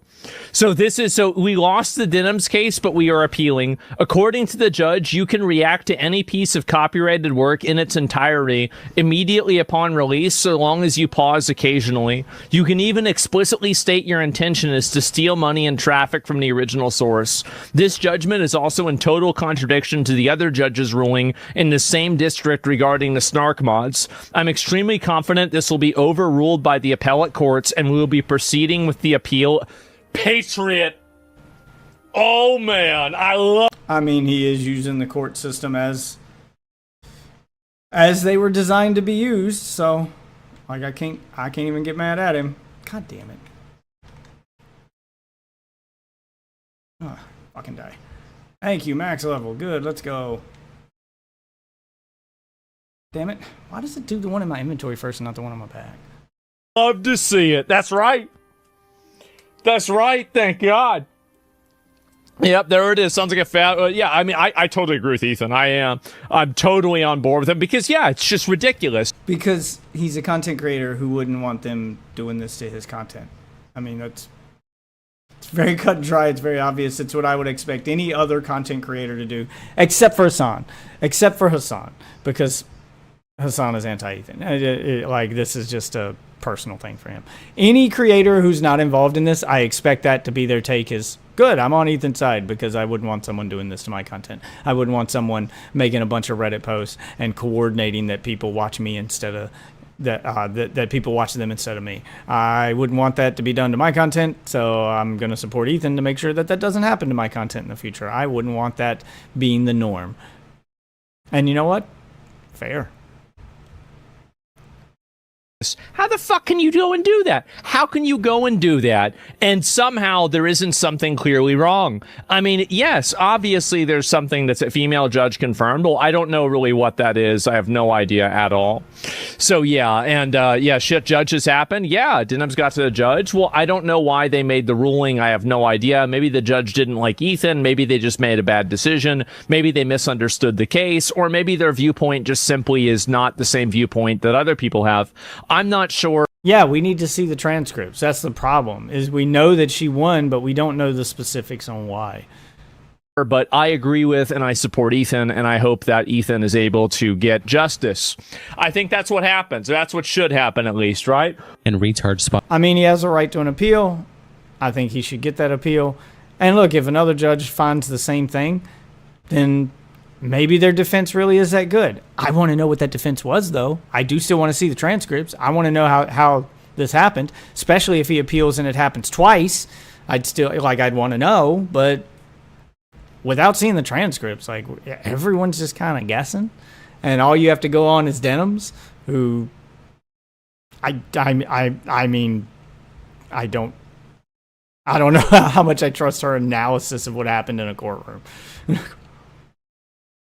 Damn. Spotter replies, I am so ass at fucking sniping. She can say whatever she wants about her transformative content. Facts don't care about your opinions. Proton GX says it's getting... Yeah, and that's the thing we don't have. The facts. We don't have the transcript. We don't have the facts. We just have her version of what happened and his version, and then we got to kind of decipher what the truth is from somewhere in the middle of those two. Reversed. This ruling opens way too many doors for copyright infringement. The clip also gets posted to Livestream Fail by 1991 Banksy, and Iron Lord says, how did he lose? Everyone in this community and the Twitter lawyers told me she was 300% finished. And Humble Warthog says, legal mindset is a dipshit. And Mayweather Too Small replies, there's a reason he's making YouTube videos from somewhere in Asia and not, you know, practicing law. Castiel replies, isn't that Asmon's whole career? Because he got divorced and it broke him. All it took was one white woman to break this man and make him racist against all white women. Make him swear off his home off of his home country. He's such a patriot. Jesus. Yeah, that dude's a fucking clown. Oh, holy shit. Damn it. Of course I got shot in the back. An electrical ad says, literally, part of me hopes Denims loses so everybody starts suing everybody for watching their content. It's mostly slop anyway. I'm JK, I think fair use should be upheld, but Asmund is a total hypocrite. And Traben says, in all fairness to Asmongold, he usually does draw out a We need people to weigh in on this who aren't so politically fucking locked in, who aren't so politically politically captured. Because people aren't going to actually engage with the argument. They're just gonna make it about the creator. Oh man, but Asmongold is this, but Ethan is this, but Hassan is this. Like, who cares? I don't care about the person that said it. I care about the content of what they said. Were they right or wrong? Yes or no? It doesn't matter if you don't like the person that fucking said it. Sometimes people you don't like can be right. Just can we focus on what they actually said and what's actually happening here instead of just this endless fucking my streamer's better than your streamer bullshit. 10-minute video into a 40-minute React video because he doesn't stop talking. At least he's not mute and only staring at the screen. And Global Shirt says, the part where she said that it's her intention to pull views away from the main video is a key aspect that you tools keep ignoring. An old contribution says, 1, that's irrelevant to fair use. 2, even if you say something is a market replacement, it doesn't make it so. 3, she never directly said that. 4, she did directly say that. If we're talking intent, why did Ethan protect his copyright by going after someone who capped out at 1,500 viewers versus someone who got over 90,000, then uploaded the reaction to the same platform? Because it doesn't matter. It doesn't matter how many viewers they got if they didn't say they were trying to steal views. She did explicitly say that was her intent. She did explicitly say that. And then she tried to edit it out. And then, like, it's too late. Like, the fact that she even edited that part out proves that she knew that she fucked up. Like, I want to see the transcript. Like, that's the only way you solve these arguments, because these people are gonna, like, they have their own version of reality. Did y'all just read the tweet that Denim posted late? So you didn't see the part that she edited out of the video? So you only saw the clip that didn't include her saying, thank you for giving your view to me instead of Ethan? Like, she did explicitly say that was her intent. The Reddit post specifically said that was the intent. The fucking stream was labeled a watch party. I'm tired of the gaslighting. Can we not pretend that was her intent? If your argument is going to be that intent doesn't matter, then why do you feel the need to say that wasn't also her intent? Just own it. Just say, yeah, that's what she did. And you know what? That's okay. Just say that. Just say that doesn't matter. She transformed it, so it doesn't matter. You can be a market replacement if you transform it, because it's not really a market replacement, is it? It's a market alternative. That should be your argument. Why can I make your argument better than you? Why can I do that? All you have to say is, yeah, she did want to steal views from it. She did. Don't even say steal views. Say, yeah, she did want people to watch her version instead of his. It wasn't a market replacement. It was a market alternative. It was her version. But some people like that version better. Some people like Zack Snyder's Justice League. Some people like the Josh Whedon one. And no one likes Batman v Superman. The point is, you can have alternate versions of things. Some people like live action Moana. Some people like the animated one. Those people who like the live action one are called retards, but they exist. It's okay to be an alternative. I don't know why we're not just going with that. Maybe that's what they went with in court, and maybe that's why they won. I need to see that argument. I can already think of some arguments that would probably be hard to beat, that might actually work, that would help her. But I don't know what argument she went with, so I'm not going to assume. These people doing the gaslighting thing where let's just say that she didn't say a thing that she said, then say even if she said that thing, it doesn't matter. It's so boring. It's so boring and predictable. It's not interesting argumentation. It's not fun conversation to engage in. It's just exhausting. And no, I don't care. I don't care about that. I don't want to argue about whether or not she said the thing she said. I want to argue about whether or not what she did was okay. And if so, why? I want to figure out how the judge came to the conclusion they came to. That's it. That's the difference here. Oh, fuck, I accidentally hit the touchpad. That's why I hate the PS5's touchpad. Okay, good. Still won that gun fight. All right, back to this. Over on r/there. Sorry, rant over. Jesus, I just get annoyed at that crap. The fucking, I'm defending my streamer, and then I'm gonna defend the opposite of what I just said, just in case you prove me wrong. I can still already have a defense ready. You're just making it obvious that you're gonna defend this person no matter what, so you're not worth engaging with. That's all I get from that. Was an attempt. Bolsonaro Preso Amanha post about the whole ruling, saying there was an attempt to shut down critics with frivolous lawsuits, just to get owned by the precedent yourself set a few years ago. Ethan reacted to this post being on there was an attempt by posting on his Instagram story saying a hell of a way to run your website, Reddit, showing mod mail of a user being banned from there was an attempt and a note from the moderators saying the only weirdos are the people coming to this sub for the first time ever when it is impossible for it to have shown up on your front page since it's delisted to defend Ethan. Don't you have better things to do than brigade threads to defend that slimy Zionist fuck? And Gats of Humorders. Wow. See? Yeah, okay. I mean, he's got a point there. They're just hate threads. And they're trying to hide themselves as hate threads so they don't get shut down and then people bringing attention to them. That's why that person's mad. They're mad because, great, you've brought attention to our sub. You've somehow found it. And we didn't want to be found. We just want to hate this man in peace. There's no good faith conversation to be had there. And that's why it's boring. Screenshot of this post and put it on his page with the caption Lamau. I love how insanely pissed he gets whenever a subreddit's mods block him from negating them. This man cares more about being able to do organized harassment than he cares about his own children. What would you call an entire sub dedicated to disliking one person? If him coming to that sub to quote unquote brigade it and to defend himself is organized harassment, what would you call the sub existing in the first place? Do you see why these conversations are boring? Do you see why these arguments are boring? Because they're so obviously bad faith that they're so easy. They're so easy to debunk that it's like arguing with a child. It's not even fun. It's not fun. It's not entertaining. This is so like you're arguing about about harassment in defense of a sub dedicated to hating on a person.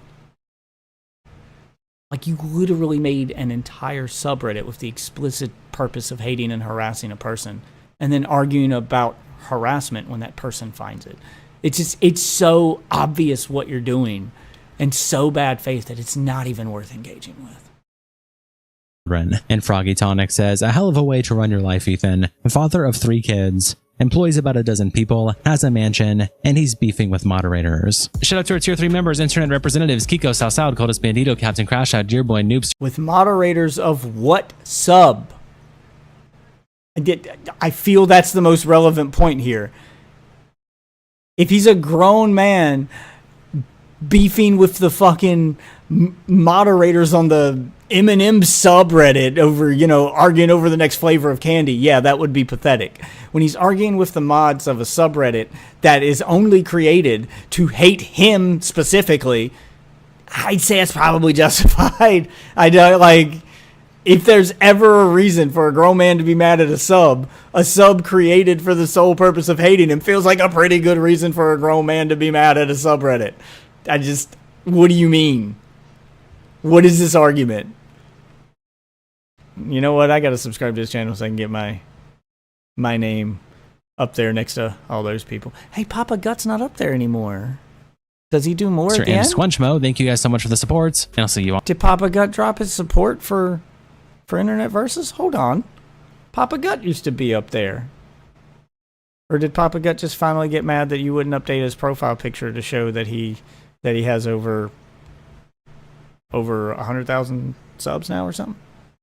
That he was at like 90-some thousand subs with the screenshot you used, and then he was getting mad because you wouldn't update your picture, so he unsubbed. I hope he didn't unsub and get his picture removed over something that petty, because that's fucking petty. That's fucking stupid. You're a grown man. Papa Gut, you about to be an actual papa.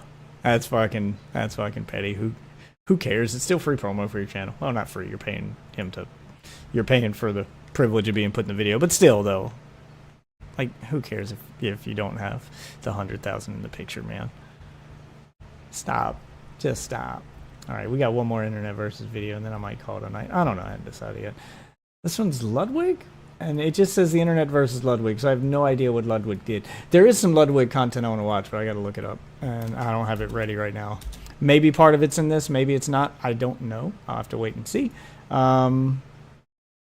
But Ludwig did like a streamer university class to teach people how to be a streamer or talk about what makes a successful streamer. And I'm curious to watch that to see what of it. I mean, it's probably accurate. He is a successful streamer, but I want to see like how honest it is or how full of ego it is. Because if he doesn't admit that some portion of it is luck, then you're just not being honest. No big streamer made it without some bit of luck involved. Now, there's a lot that you can do to increase your chances of getting lucky, but there's a level of luck involved. There is no guarantee. If there were a guaranteed formula to become a popular millionaire streamer, everyone would be doing it by now. There's a reason you can't replicate what these big millionaire streamers do, because there's a level of luck involved. But I'm curious to see, like, there's definitely things that you can do that are guaranteed to work, that are guaranteed to increase your odds and to make better content. There is a method to the madness here. Like, there is an artistry to it. So much as I don't like Ludwig, he most definitely understands that, and I'd be curious to see like what his advice is, and to see how much of it am I already doing, how much of it do I already understand, or what might I be completely wrong on that maybe I could learn from Ludwig on. So we'll probably watch that on the stream. I don't know, maybe tomorrow or something. I got one more day off work here before I got to return to work on Wednesday, so maybe we'll watch it there. For now, I want to see why there's an internet versus video on him. Why is the internet mad at Ludwig? But what's up, Mateo? Why does that name sound familiar? I feel like that was the name of someone on a TV show, and I can't remember what show it was now. Anyway, oh yeah, it was Superstore. That was a good show. I miss that show. All right, anyway, internet versus Ludwig. Let's find out what's going on here. Ludwig has gotten into controversy after calling Hassan a co-worker of his after fence sitting. Oh, this is just the Hassan thing. See, this shows how far behind I am on the... Damn, 2 weeks ago. Damn, have I not... Am I that far behind on my drama? Because I was doing overtime at work for a bit, and then we had a lot of storms here, so we lost power. There's... Oh, fuck. Oh, fuck. Oh, my God, dude. How are you not dead yet? Fuck is this guy?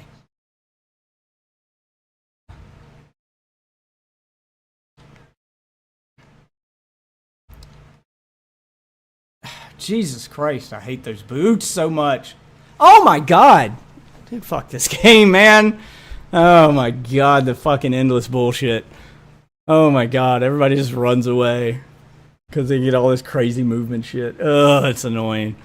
Allegations when a clip went viral of him trash talking a Street Fighter at Evo. Many people on... Why would you... Wait, what did he say about Street Fighter? Are we mad at Hassan or are we mad at Street Fighter? I mean, I like Street Fighter. I am garbage at it, but I like it.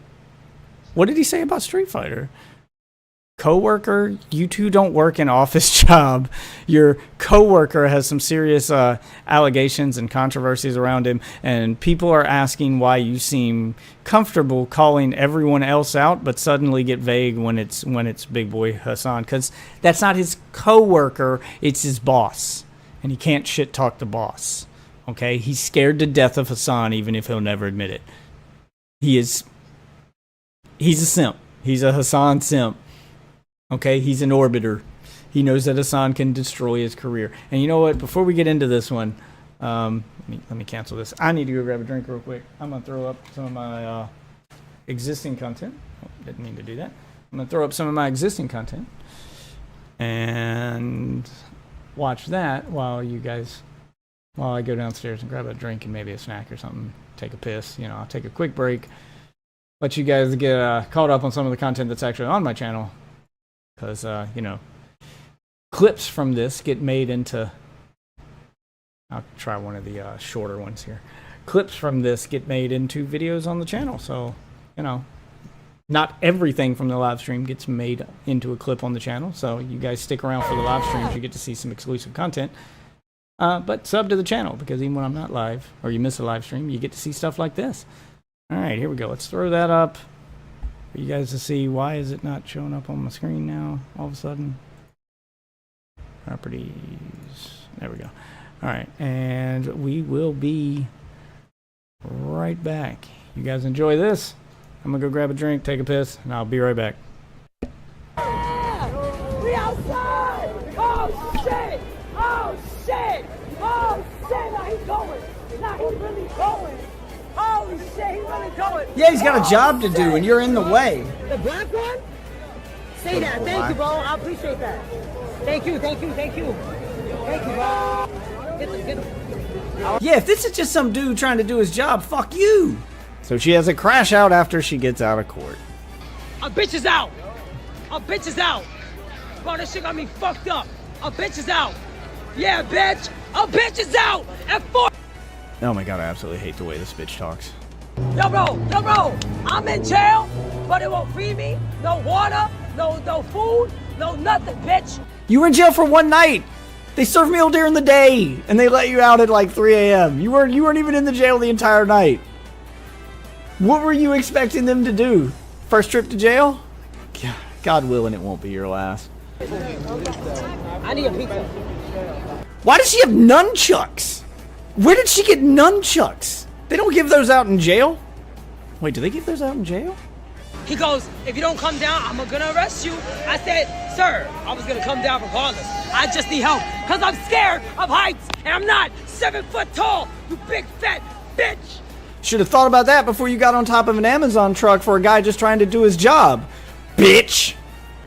Nina Lynn got arrested in New York City for riding on top of an Amazon delivery vehicle. I don't think that's illegal. I want to see, like, what she actually got arrested for. Like, what's the actual charge that she got here? But this is apparently arrested live on stream, and this is the clip that got her arrested. What's up? Sorry about the volume. Damn, she's loud. Dummy leg. You on top of a fucking Amazon car. Stop playing. We on an Amazon car, ho. We on an Amazon car. Oh, wait, is this she just jumped on top of one without asking the driver? Like, is this not... She doesn't have permission to be up there. She just ran out into the street and jumped on top of a car and start live streaming and ride on it. In which case, yeah, she should probably be arrested. Yeah! We outside! Oh, shit! Oh, shit! Oh, shit! Now he's going! Now he's really going! Holy shit, he's really going! Yeah, he's got a job to do, and you're in the way. The black one? Say that. Thank you, bro. I appreciate that. Thank you. Thank you, bro. Get them. Yeah, if this is just some dude trying to do his job, fuck you. How are you? I'm good, man. What are we gonna do? There's a phone. There's a phone in it. There's a phone in it. Hold on. Don't worry, they're not gonna arrest you. Just chill. What up, bro? Hold on. Wait. They about to arrest you. Oh, there they come. Just jump. It's like 10 feet. It's not that high. It's not even 10 feet. It's like 8 feet.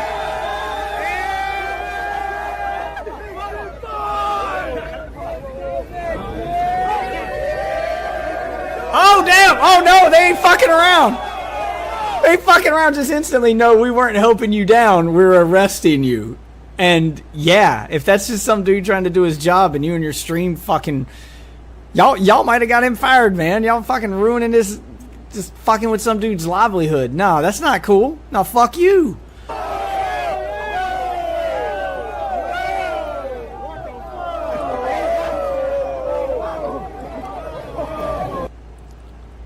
Alright, yeah, so she got arrested for riding on top of an Amazon truck. It looks like it was some dude just trying to make a living, and she just started fucking with his livelihood. Yeah, fuck her. So anyway, this is a two-parter one. We got another clip here where she's getting out of jail. And apparently she has a crash out after getting out of jail. So, did she learn anything from this? Did she learn that there are laws you have to obey and not to fuck with somebody's livelihood or play in traffic? Something most of us learn at an early age as children. You know, mom tells you not to play in traffic. Apparently her mom did teach her that. So she has a crash out after she gets out of court. So, great.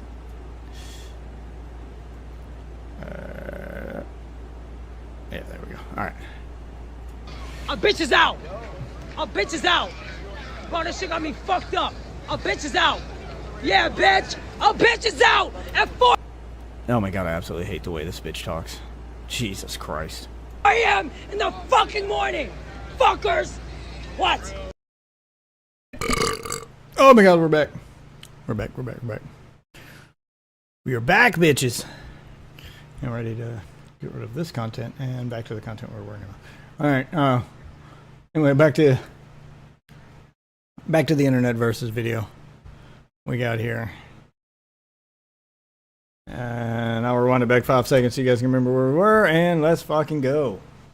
When a clip went viral of him trash talking a Street Fighter at EVO. Many people online from both sides of the aisle responded to Lugwig, including Ricky Berwick, who said that Hassan has many controversies around him, including some from the other side, bringing up Ludwig's lack of interest in streaming a Palestinian charity event and the beef he got into with Frogan from a couple years back. But there's a lot to get into, so let's just jump in. Welcome to the internet versus Lugwig. It starts with this clip of Lugwig speaking at an event posted by Chris F. with the caption, "I like a Street Fighter, but I also like viewers," is a sentence I never thought I'd hear on an EVO stage, but here we are.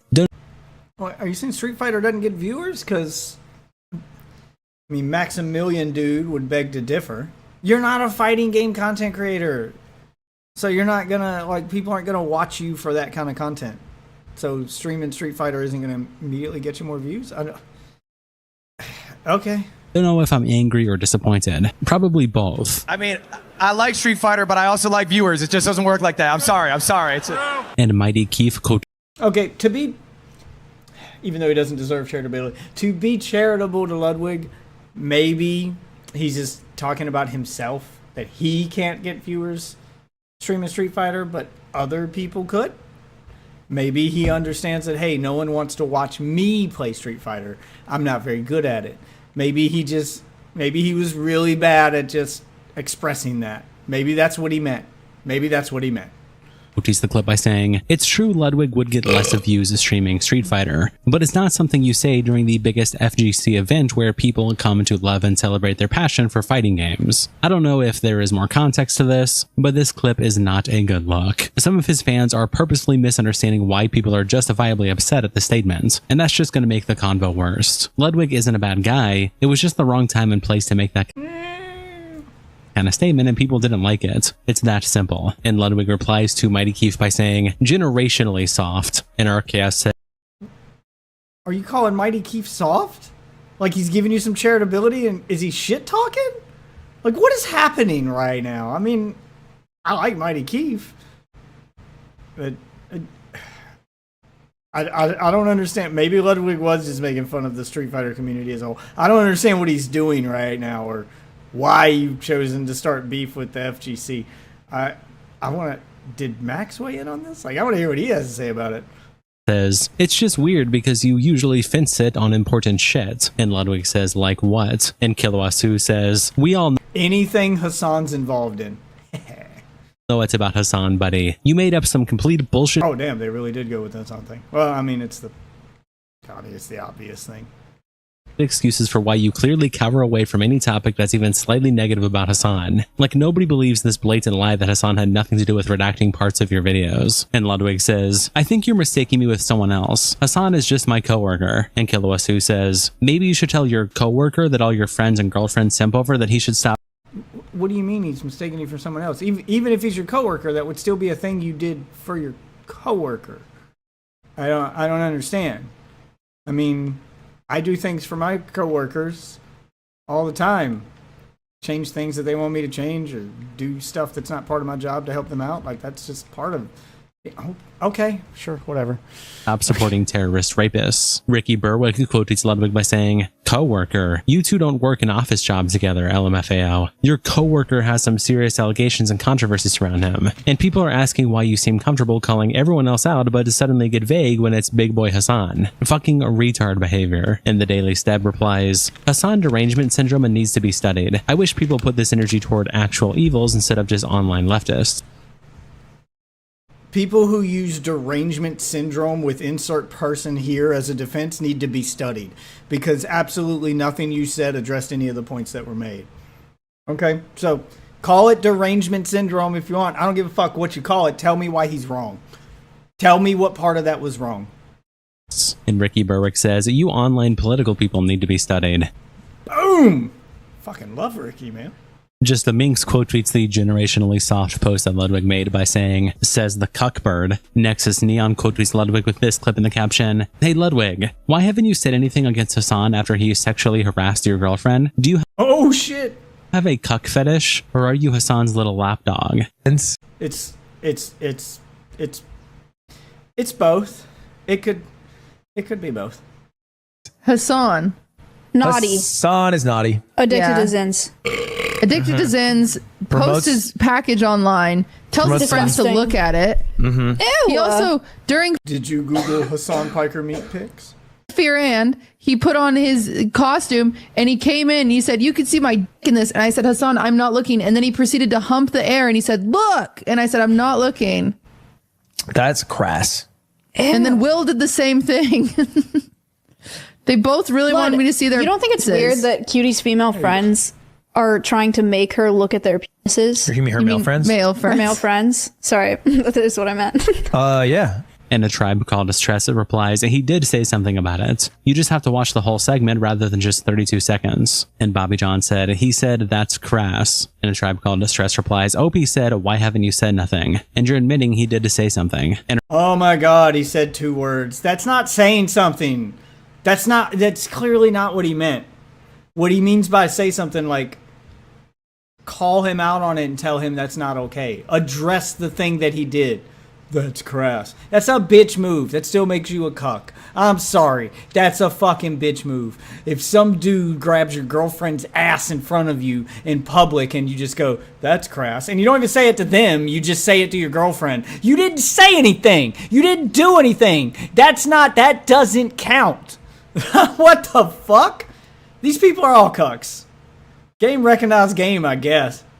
In reply to Ludwig's like what tweet, Fizz quote tweets it by saying, like when you refuse to do a PCRF fundraiser in May 24 to not upset Zionists in your community, let the internet dogpile someone for calling out your white privilege, and only did it later in September 25 when the tide shifted on Israel's obvious apartheid, ethnic cleansing, and genocide. And they say my eyes glaze over when they start throwing out the words like Zionists and start talking about foreign politics, I don't believe these white dudes care about this. I'm sorry, I don't. I just don't.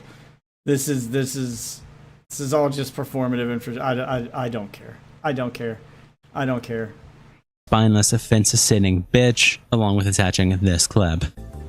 Also, by the way, I don't know if you guys have seen, there's quite a few creators. I know Jarvis, Eddie Burback, I think Hassan. There's a bunch of creators who are doing a charity stream for, I think it's the PCRF, Palestinian Children's Refugee Fund. He cares so much about it, he can't even name the fund that they're doing the fucking fundraiser for. Yeah. And you expect me to believe that these people care about this? Really? Really? That he cared enough about it to stop Zionist in his chat or whatever? Just shut the fuck up, man. Jesus Christ. This is exhausting to fucking watch. These people all pretend to be political fucking advocate. You guys really just need to be part of something that bad? Fuck, there's enough problems in your own country to address. Just go address some of those. Why do you need to latch on to some foreign politics? I want to say that's right. I didn't join it because...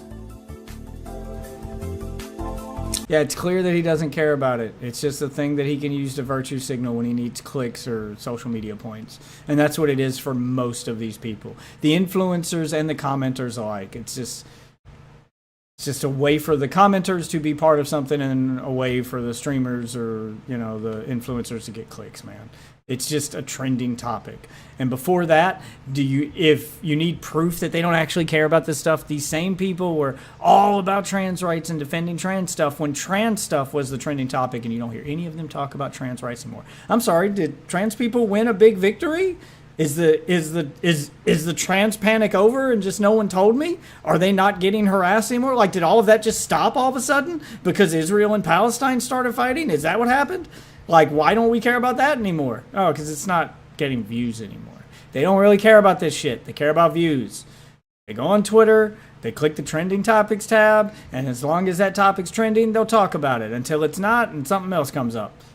All right, and I'm ready for the Israel-Palestine arc to be over. Can we move on to whatever the next trending thing is, please? I find ultimately, like, if I were to do a charity thing where the charity thing relies on your donations, it should be something where like 95% of people feel good and are down for it. And like ultimately, regardless of what you think, that is not the situation here. So I personally donated $10K. Because I think it is worthwhile. You didn't even know what it was. You admitted yourself you don't even know the name of the thing. You had to be reminded what you donated to. You just did what Hassan told you. This is why they're calling you a cuck. You literally in this clip say you don't know what the name of the thing is and then say, well, I think it's worthwhile. What is it? I don't know. I can't remember. What the fuck, man? Oh, I hate these people so much. And if you guys got some extra bread, I would recommend you donate. Donate to what? Say the name of it again. Say the name of it again. Say the name of it again. Have you forgot already? Say the name of it again. But I won't throw it on you. You know what I mean?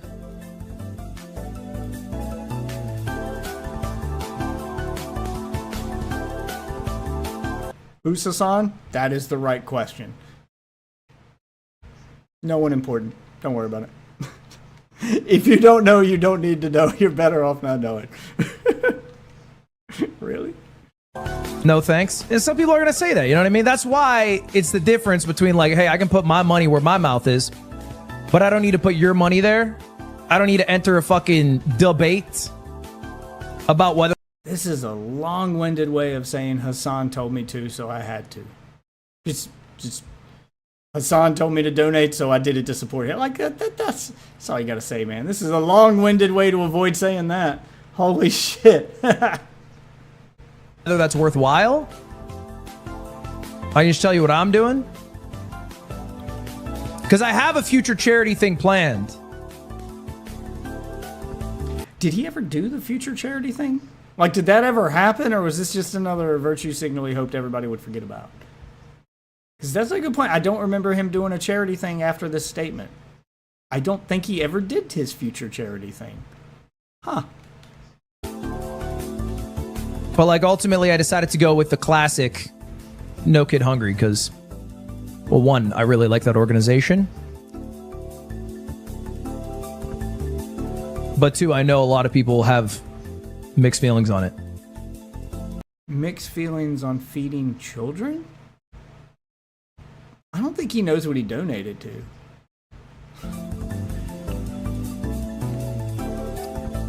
I'm for the children. Me too. What's the mixed feeling on helping children? Who's against helping children? And And Tristan replies, same clip where he says he donated 10K to the PCRF, lol. And Wisp replies, donating 10K. He had to be reminded what the PCRF was. He literally doesn't know what he donated to. Then allowing Zios to exist in your community is the definition of fence sitting. And Tristan replies, I find it supremely interesting. And half the people using the word Zionist couldn't define it. You want to have fun? You want to have fun on Twitter? You ever run into these people that use the buzzwords like Zionist or, whatever, those political buzzwords that they love to do to act like they're a part of something? Ask them what it means and watch as like 8 different people give you 8 different definitions, and then they'll argue amongst themselves over what the definition is. Because none of them actually know. Some of them will Google it, and then some of them will try to correct Google. Some of them will use the AI, which will give a different definition than what, dictionary.com gives it. Yeah, like they'll start fighting over the definition. It's pretty fun to watch. You just grab a popcorn and sit back, man.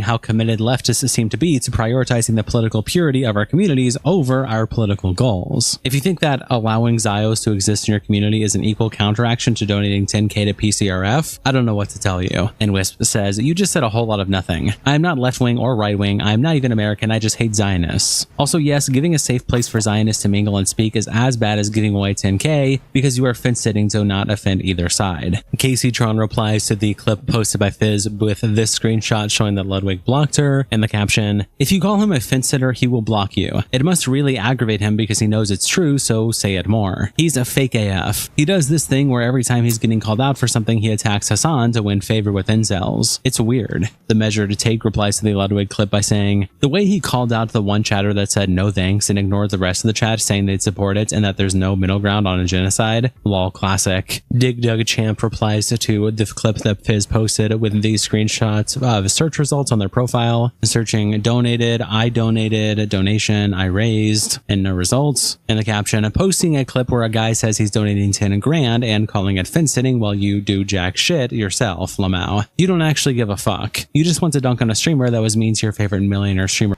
To be fair, the millionaire streamer donating $10,000 also doesn't give a fuck. Him donating $10,000 and wanting a pat on the back from it when he's worth millions is the equivalent of you donating $10 to a charity and wanting everybody to pat you on the back for $10 fucking dollars. Like, it's pennies to you. It's not actually going to make a difference. It's the same thing here. $10,000, yeah, it's a good bit of money, but the charity probably needs a lot more than that. It's honestly not going to, make or break the charity or really do anything other than just be another drop in the bucket. And that's what it was to Ludwig, a drop in the bucket. It was chump change to him. He's worth millions. 10,000's nothing. So just perspective. That's all. Just adding a little perspective. Once, you pussy. Santi replies to this a screenshot of Ludwig at the party with Mango, a controversy from a little while back. In the caption, don't worry, Ludwig. I know you don't fence it. You clearly were siding and rising those numbers. All good, fam. And lol, nice try nerd says, is this from that one tournament where his friend sexually harassed a bunch of people? Moon Salt Slayer also makes a post about the original clip that started this video off, saying Ludwig is facing backlash following comments he made at EVO Vegas 2026. And Tyler 1 asked why Ludwig hadn't been streaming Street Fighter 6 as much in the lead up to the event. Ludwig replied, I like Street Fighter, but I also like viewers, meaning the fighting game community interpreted this comment as dismissive toward the game and its players. I mean, yeah, it's kind of what it was. At first, I thought maybe it was just him making a self-deprecating joke about himself, saying, my viewers wouldn't want to watch me play Street Fighter. Which, I mean, that would have been a poorly worded way to say that, but that's all he had to say to kind of get rid of the backlash. Be like, guys, I didn't mean like Street Fighter doesn't get views. I meant me playing Street Fighter wouldn't get views. No one wants to watch me play it because I suck. Like, that's all you had to say, backlash would go away. But when you doubled down against Mighty Keith and called him a fucking soft boy or whatever, yeah, now it's clear that you're just making fun of the community as a whole, and they are, I mean, have you met the FGC fighting game community? Have you met those guys? They can get pretty fucking intense, man. Sparking immediate backlash as the crowd began. They're the kind of guys who would argue over the definition of the word anime and end an entire friendship over it. I mean, that's what those guys are. They'll argue over the input buttons needed for a move and over frame data, and like they're next level nerds, man. They're all borderline autistic. All right, you don't really want to argue with these guys. Just disengage, man. You didn't read the room right on this one. And booing him. And Ludwig quoted the post saying, I am actively at EVO meeting FGC fans and we are all having a good time in real life with each other. This is a made-up Twitter drama from a slop tuber. And YXSEF says, you practically said that Street Fighter 6 is boring. I mean, the other YouTubers you were commenting on weren't slop tubers. Because now they're going to think that you're talking about them. I mean, you replied to Mighty Keef. Is he a slop tuber now? What about Maximilian Dude? Please tell me that he makes a comment here and you call him a slop tuber too. My God, man, stop talking. Holy shit. To watch. And Ludwig replies, I just didn't do that. Over on He is a professional at making a mountain out of a molehill. On Leftovers H3, a researcher 14-64 posts the Fizz tweet that we looked at earlier with a Ludwig clip in the caption. Ludwig addressed the viral tweet from yesterday regarding PCRF. And then they put this a timestamp, which we'll look at here in a second with the caption. Ludwig addressed the tweet by Fizz in his most recent YouTube video. He said that Fizz was right, and that he should have been braver at the time. Ludwig points to the fact that last year he raised $250,000 for various charities, including PCRF, and has already raised $250,000 for charity this year already. He calls himself a fallible human being. He said he will try harder to strive to be the person he wants to be, and he apologized to his fans for the negative attention they are receiving and due to God, that was clean. Did you see that headshot? his past actions. And OP attaches this clip from Ludwig's upload. So I replied generationally soft. And then this guy said generationally soft. That's what he called it. And he just says this guy. Do you not know who Mighty Keef is? Do you not know who you replied to there? It's just weird. You usually sit on a fence when it's important shit. And I said, like what? And then I got boomed. He has the lol cow gene. Why are you reading this on your stream? Why are you engaging with this shit at all? It's a nothing burger drama. It would go away if you just wouldn't engage. They keep doing this because you keep engaging with it. They know they can bait you. You're a fucking lol cow. He's got the lol cow gene. He can't help himself. He can't stop it. He can't stop it. He has to reply. Generationally. Like when you refuse to do a PCRF fundraiser on insert date to not upset Zionists in your community, let the internet dogpile for someone calling you with white privilege and did it later on insert date. And then the tide shifted on Israel's obvious apartheid, ethnic cleansing, and genocide. Okay. 50K likes. Oof. We got boomed on that one. Happens. But I think I thought about it that they're right. Like I should have been braver. I should have just done it back then. I think it's like difficult for me to be hard on myself because what I was in the past, even if I was weak or fallible, turns me into the person I am today. And the person we know you're weak. You bend the knee to Hassan. You have absolutely no backbone. So you'll never fucking stand up to him. We know you're weak. These are all things that we know. Oh, fuck. Person I am today is like actively doing charity streams for the PCRF and things that I think are important, or like personally donating. And I think that's the right play. So it's like, that's okay. I don't need to be hard on myself for fucking up back then. I just need to do well going forward. And so like, we're going to do a Fast 53.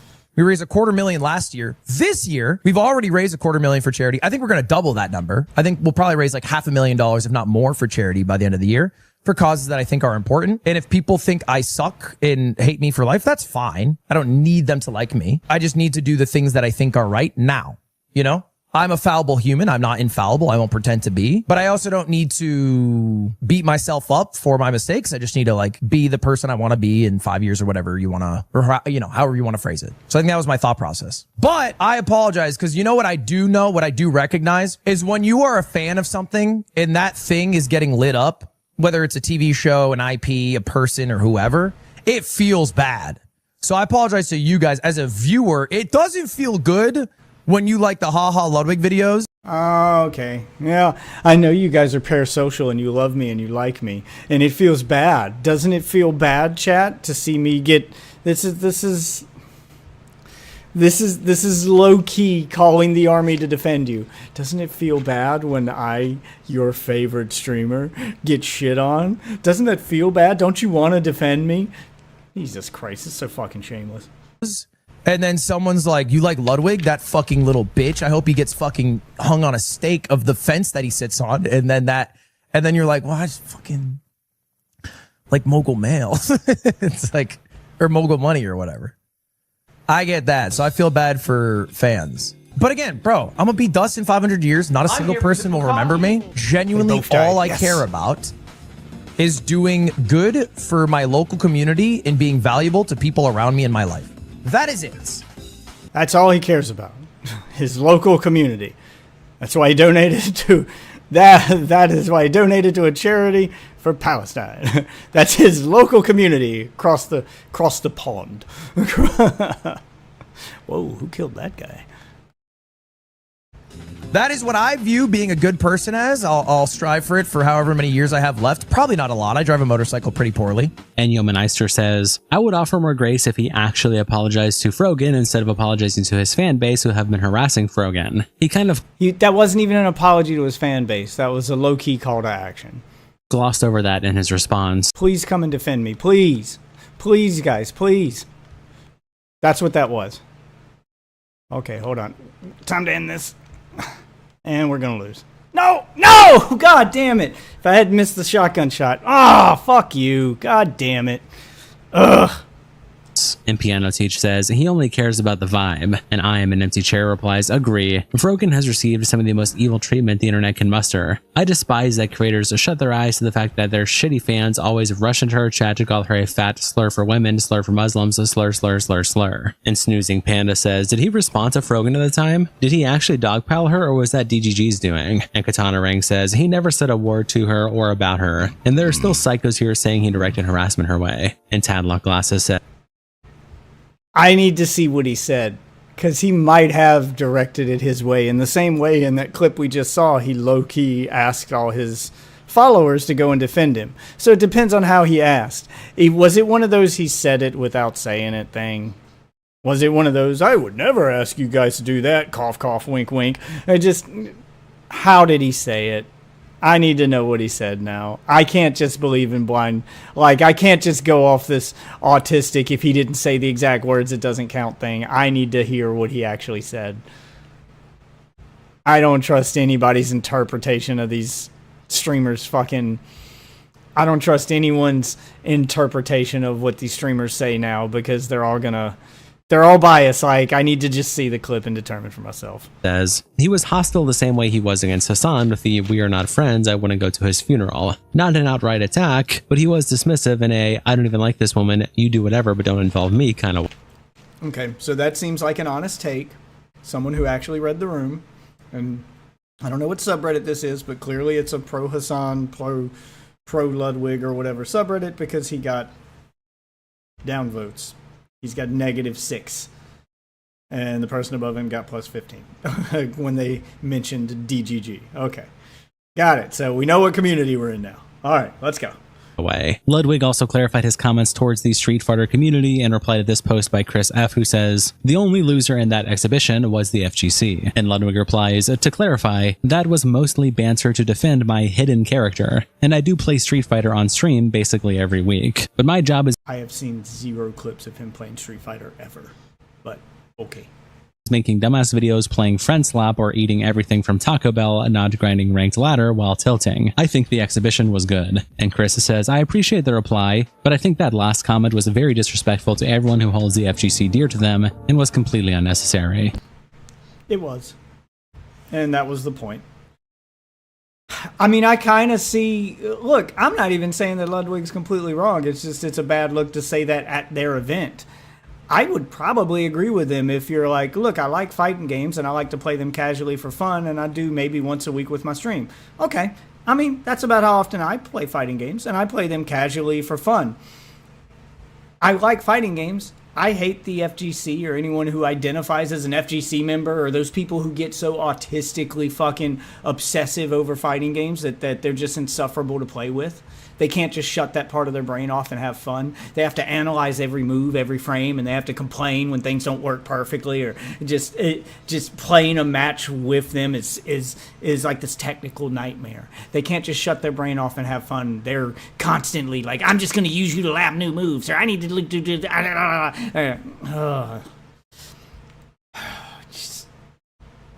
They just suck the fun out of it. And I think that's what games should be. Fun. Shout out to our tier 3 members, internet representatives, Kiko, Salsal, Coldest Bandit. And that's not a dig at the FGC or the fighting game community people. If that's your kind of game and playing them in that autistic way is fun for you, then that's great. Games should be fun, and if that's how you have fun, that's great. But if you have friends who aren't that autistically into it as you, maybe don't take it so seriously when you play with them. That's all I'm saying.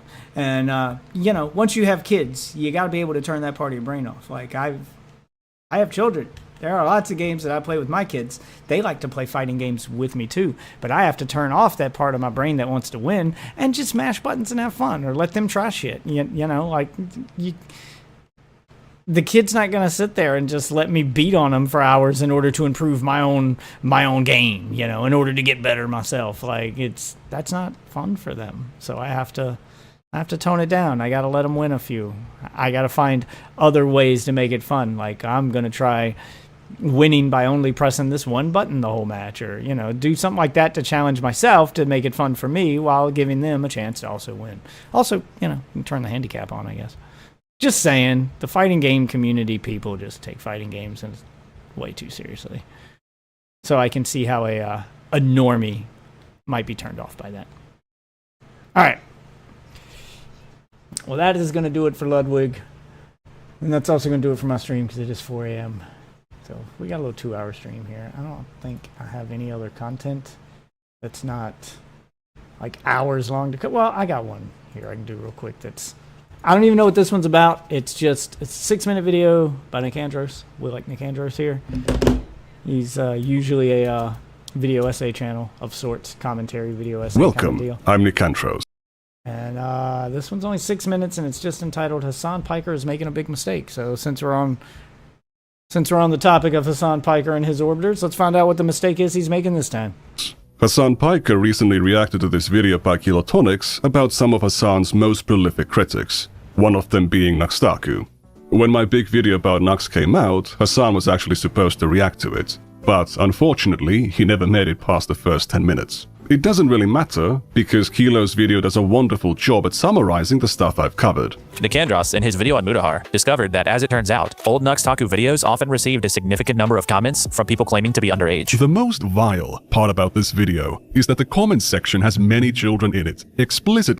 Yeah, why did he not get more than 10 minutes into your video, though? Like, your video, A, wasn't that long, and B, it was pretty good at pointing out the things that are wrong with Nuxtaku. Oh my god, you can double jump with that thing? Jesus fucking Christ, the movement in this game is retarded. Holy shit, he's halfway across the fucking map. What is he even using? Like, how did he double jump like that? I don't understand. Like, best I can get is that, and then if I try to jump again, okay, whatever. All right, yeah, but no, Nicandros' video was good, and it was relatively short. Like, he was direct and to the point, but he did have a lot of points to cover. I mean, he did a good job of going over the history of Nuxtaku and how he's very much just jumped from one grift to another, and that his real passion is anime lolly shit. And that was the community he had cultivated until he realized he can get more views pretending to be right-wing. And, you know, the right-wing VTuber thing is just weird. Right-wing guys are normally like the hyper-masculine kind of guys that are so homophobic that they got to say pause after you say anything that even sounds remotely gay. But there's a whole section of the internet that's supposed to be right-wing, and they're VTubers and obsessively into anime and hentai and the kind of stuff that, right-wingers like my dad would find disgusting and gay. Or a red flag. That's pedo shit. Like they wouldn't want to associate with those. It's weird. It's just, I think it's an obvious grift because those people aren't, I don't believe they're really right wing. I don't believe Tectone is. I don't believe Nuxtaku is. Like, I don't believe these people are, I don't believe that they actually believe the things they say. I don't believe that they actually care about this shit. I think they say it because it gets some views. Reporting their ages 11, 10, 9, 7 years old. One of the minors comments that the only place they can see the uncensored animation, Pornhub, is blocked on their father's Wi-Fi.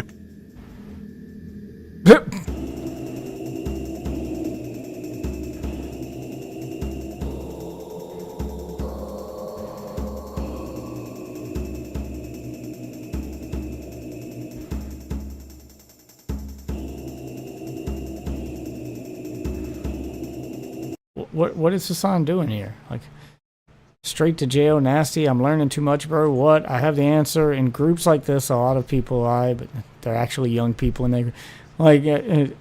I mean, your chat definitely doesn't sound like they're on Nuxtaku's side here, and I know you're not because he's right wing. He's like tech tone, but I just don't understand why you wouldn't watch the Nick Andros video, and you said you were gonna. Like, I would have wanted to see his take on that and his reaction. More importantly, what Nick Andros would say about it. I'm more interested in Nick Andros reacting to Hassan's reaction of his content, really. Oh my god. Because of how much I've had to look at Nuxtaku's stuff, I'm kind of desensitized to a lot of it, so it's always refreshing to see someone witnessing it for the first time and get a reminder of just how bad this stuff is. Another great... Okay, yeah, see, that's what I would want to see, is him reacting to the Hassan stuff and getting Hassan's point of view. For that reason, it's good to have that reminder. Great thing about Kilo's summary is that he doesn't totally neglect to explain what EPI means like I did. The way he also articulates it is very excellent. And the thing he made the most money on was sexualized portrayals of these children's characters. The most popular video he ever produced on his channel featured an Animal Crossing character performing a sexualized pornographic dance. And this is the first major problem. Yeah, they were children's characters doing sex stuff so that you can show porn to children who have had Pornhub blocked on their computers by their parents' Wi-Fi. So this is the next best thing. You're basically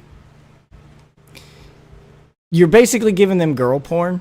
And when I say girl porn, I don't mean porn involving girls. I mean, when girls interact with porn, normal women, like women don't watch porn the way men do. Most of the time they read porn. Yeah, you know, they buy those, raunchy romance novels. There's cheap fucking, the smut books that you see on TikTok. You're basically given the kid-friendly version of that, if that makes sense. It's gross. Jesus. I don't know how this guy has. I don't know how no one's called him out sooner and how he hasn't been under investigation. Like, I feel like he should be on one of those pred hunting channels.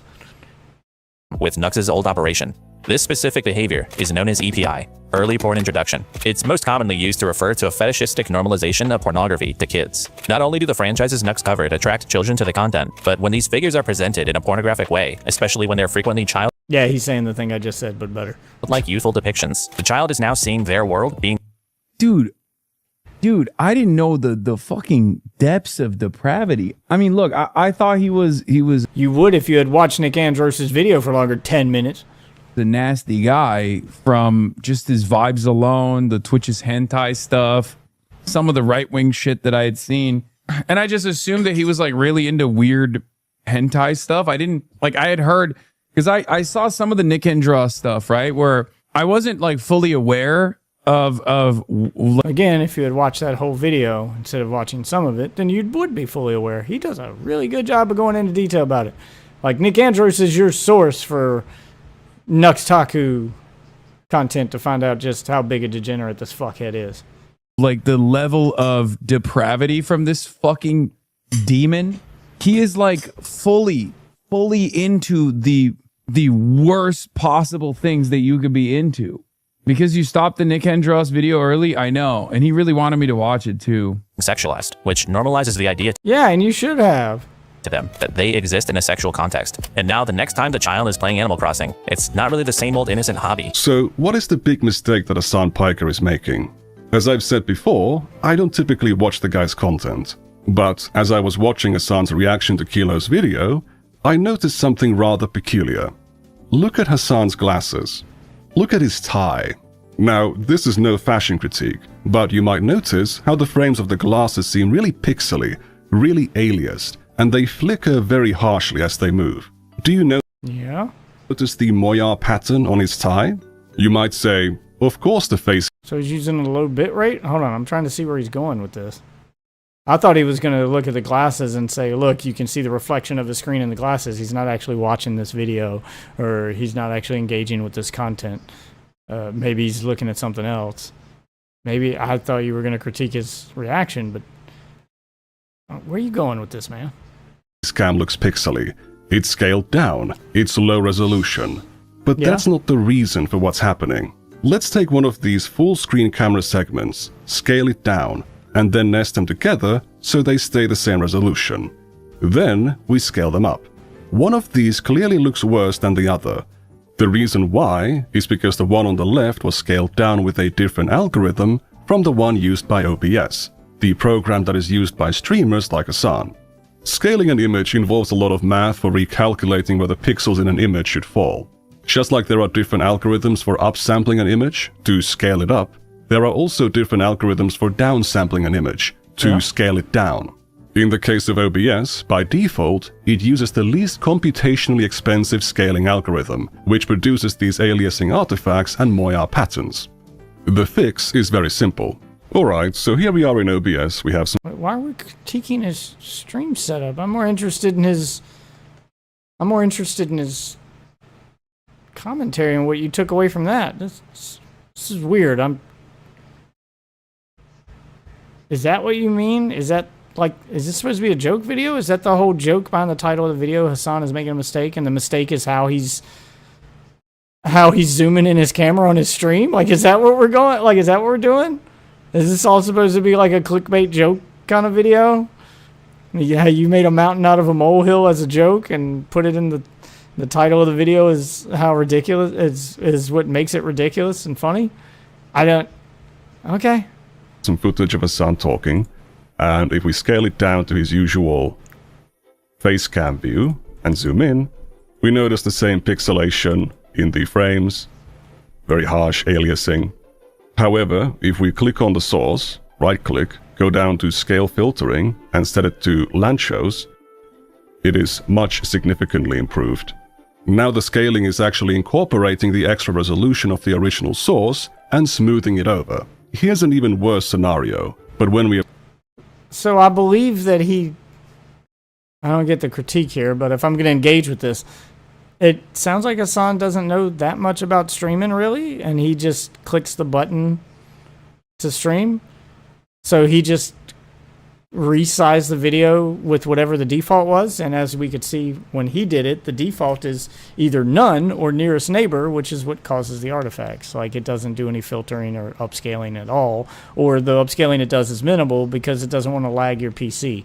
It's favoring performance over quality, because if you're making the image smaller, then that means it's probably not the focus of your stream anyway. It's just a face cam in the corner, so it doesn't need to be perfect. And for most people, that's fine. Most people wouldn't notice. But when you wear certain clothing or have things that are reflective, like his glasses, then you can kind of see it from time to time.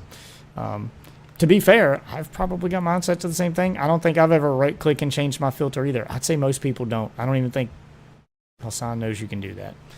But, all right, let's continue the critique of his streaming setup for some reason. we apply the filter, the flickering and Moya patterns disappear. Because of this setting that OBS applies to every source by default, Hasan's face cam looks a lot worse than it should. Yeah, so he's just using the default. He's just clicking buttons to he's just going for speed over quality. Just how quickly can I change my setup while I'm streaming to get back to the content? Let me just resize my camera real quick. Let me just do that. Yeah, he's just doing the let me just do this real quick thing, which to be fair, I do during my stream a lot too. I don't understand why this is a thing we're critiquing, but in for a penny, in for a pound. It's only a 6-minute video, so fuck it. We've come this far. I'm pretty sure the resolution Hasan gets from his DSLR camera is 4K, not 1080p. So this full resolution version I've used for these demonstrations already has some of that unfiltered scaling applied to it. Meaning that if Hasan fixes this setting, it will look slightly better than what I've shown in these comparisons. I think his viewers, and especially his editors who like to zoom into his face cam, would really appreciate him fixing this setting. Now, dear viewer, before you go, please remember that you are not alone. What? It was weird. It really was just a critique of his setup. Is that your way of trying to do something nice for Hasan since he was nice enough to watch part of your video on stream, I guess? And you want to say thank you without saying thank you? What do you mean I'm not alone? What? I don't understand. Where are we going with this, man? What I mean by this is, please do not swarm Hasan's chat and tell him, "Oh dude, you gotta set the scale filter. Nicandro said so." You will not be the first person to say that, And some of you might erroneously ask him to do it even after the problem has already been fixed. Anyway, this was just... I don't think saying that at the end is going to stop them from doing it, but he'll probably just end up banning that phrase in his chat, I guess. a little PSA to inform people how to identify this problem and how easy it is to fix. It's a common problem I see on many professional streamers' streams, but also among the up-and-comers. You can even see it from a still image. Look at the saw blade on that cable.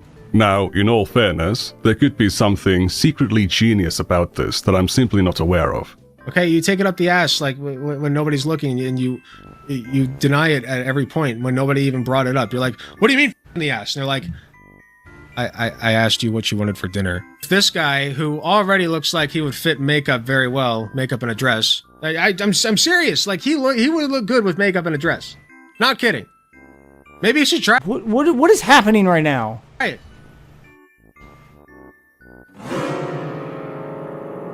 He did try it.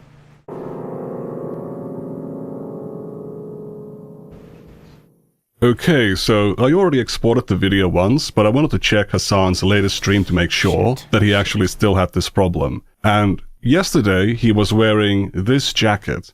Jesus fucking Christ. Look at the fucking flashing, bro. If you still don't understand what Moyar is, this is your last chance. It doesn't get more obvious than this.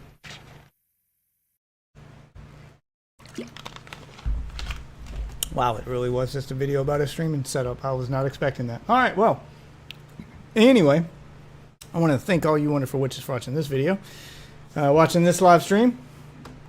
If you want to check out my videos, if you like the live stream, if you like the channel, be sure to sub. I'm trying to hit 1,000 subs so I can get monetized. Be sure to like, subscribe, all those things that help me grow, and check out the videos if you guys like the live streams. The live streams have segments you won't see in the videos, but the best segments get made into videos. So, you know, take me to work with you. Listen to me like a podcast. For now, though, I'm calling it for the night. So thank you, wonderful witches, for watching this one. I'll see you, wonderful witches, tomorrow night. Hopefully a little bit earlier. I'm trying to get back into the swing of things. All right, anyway, bye.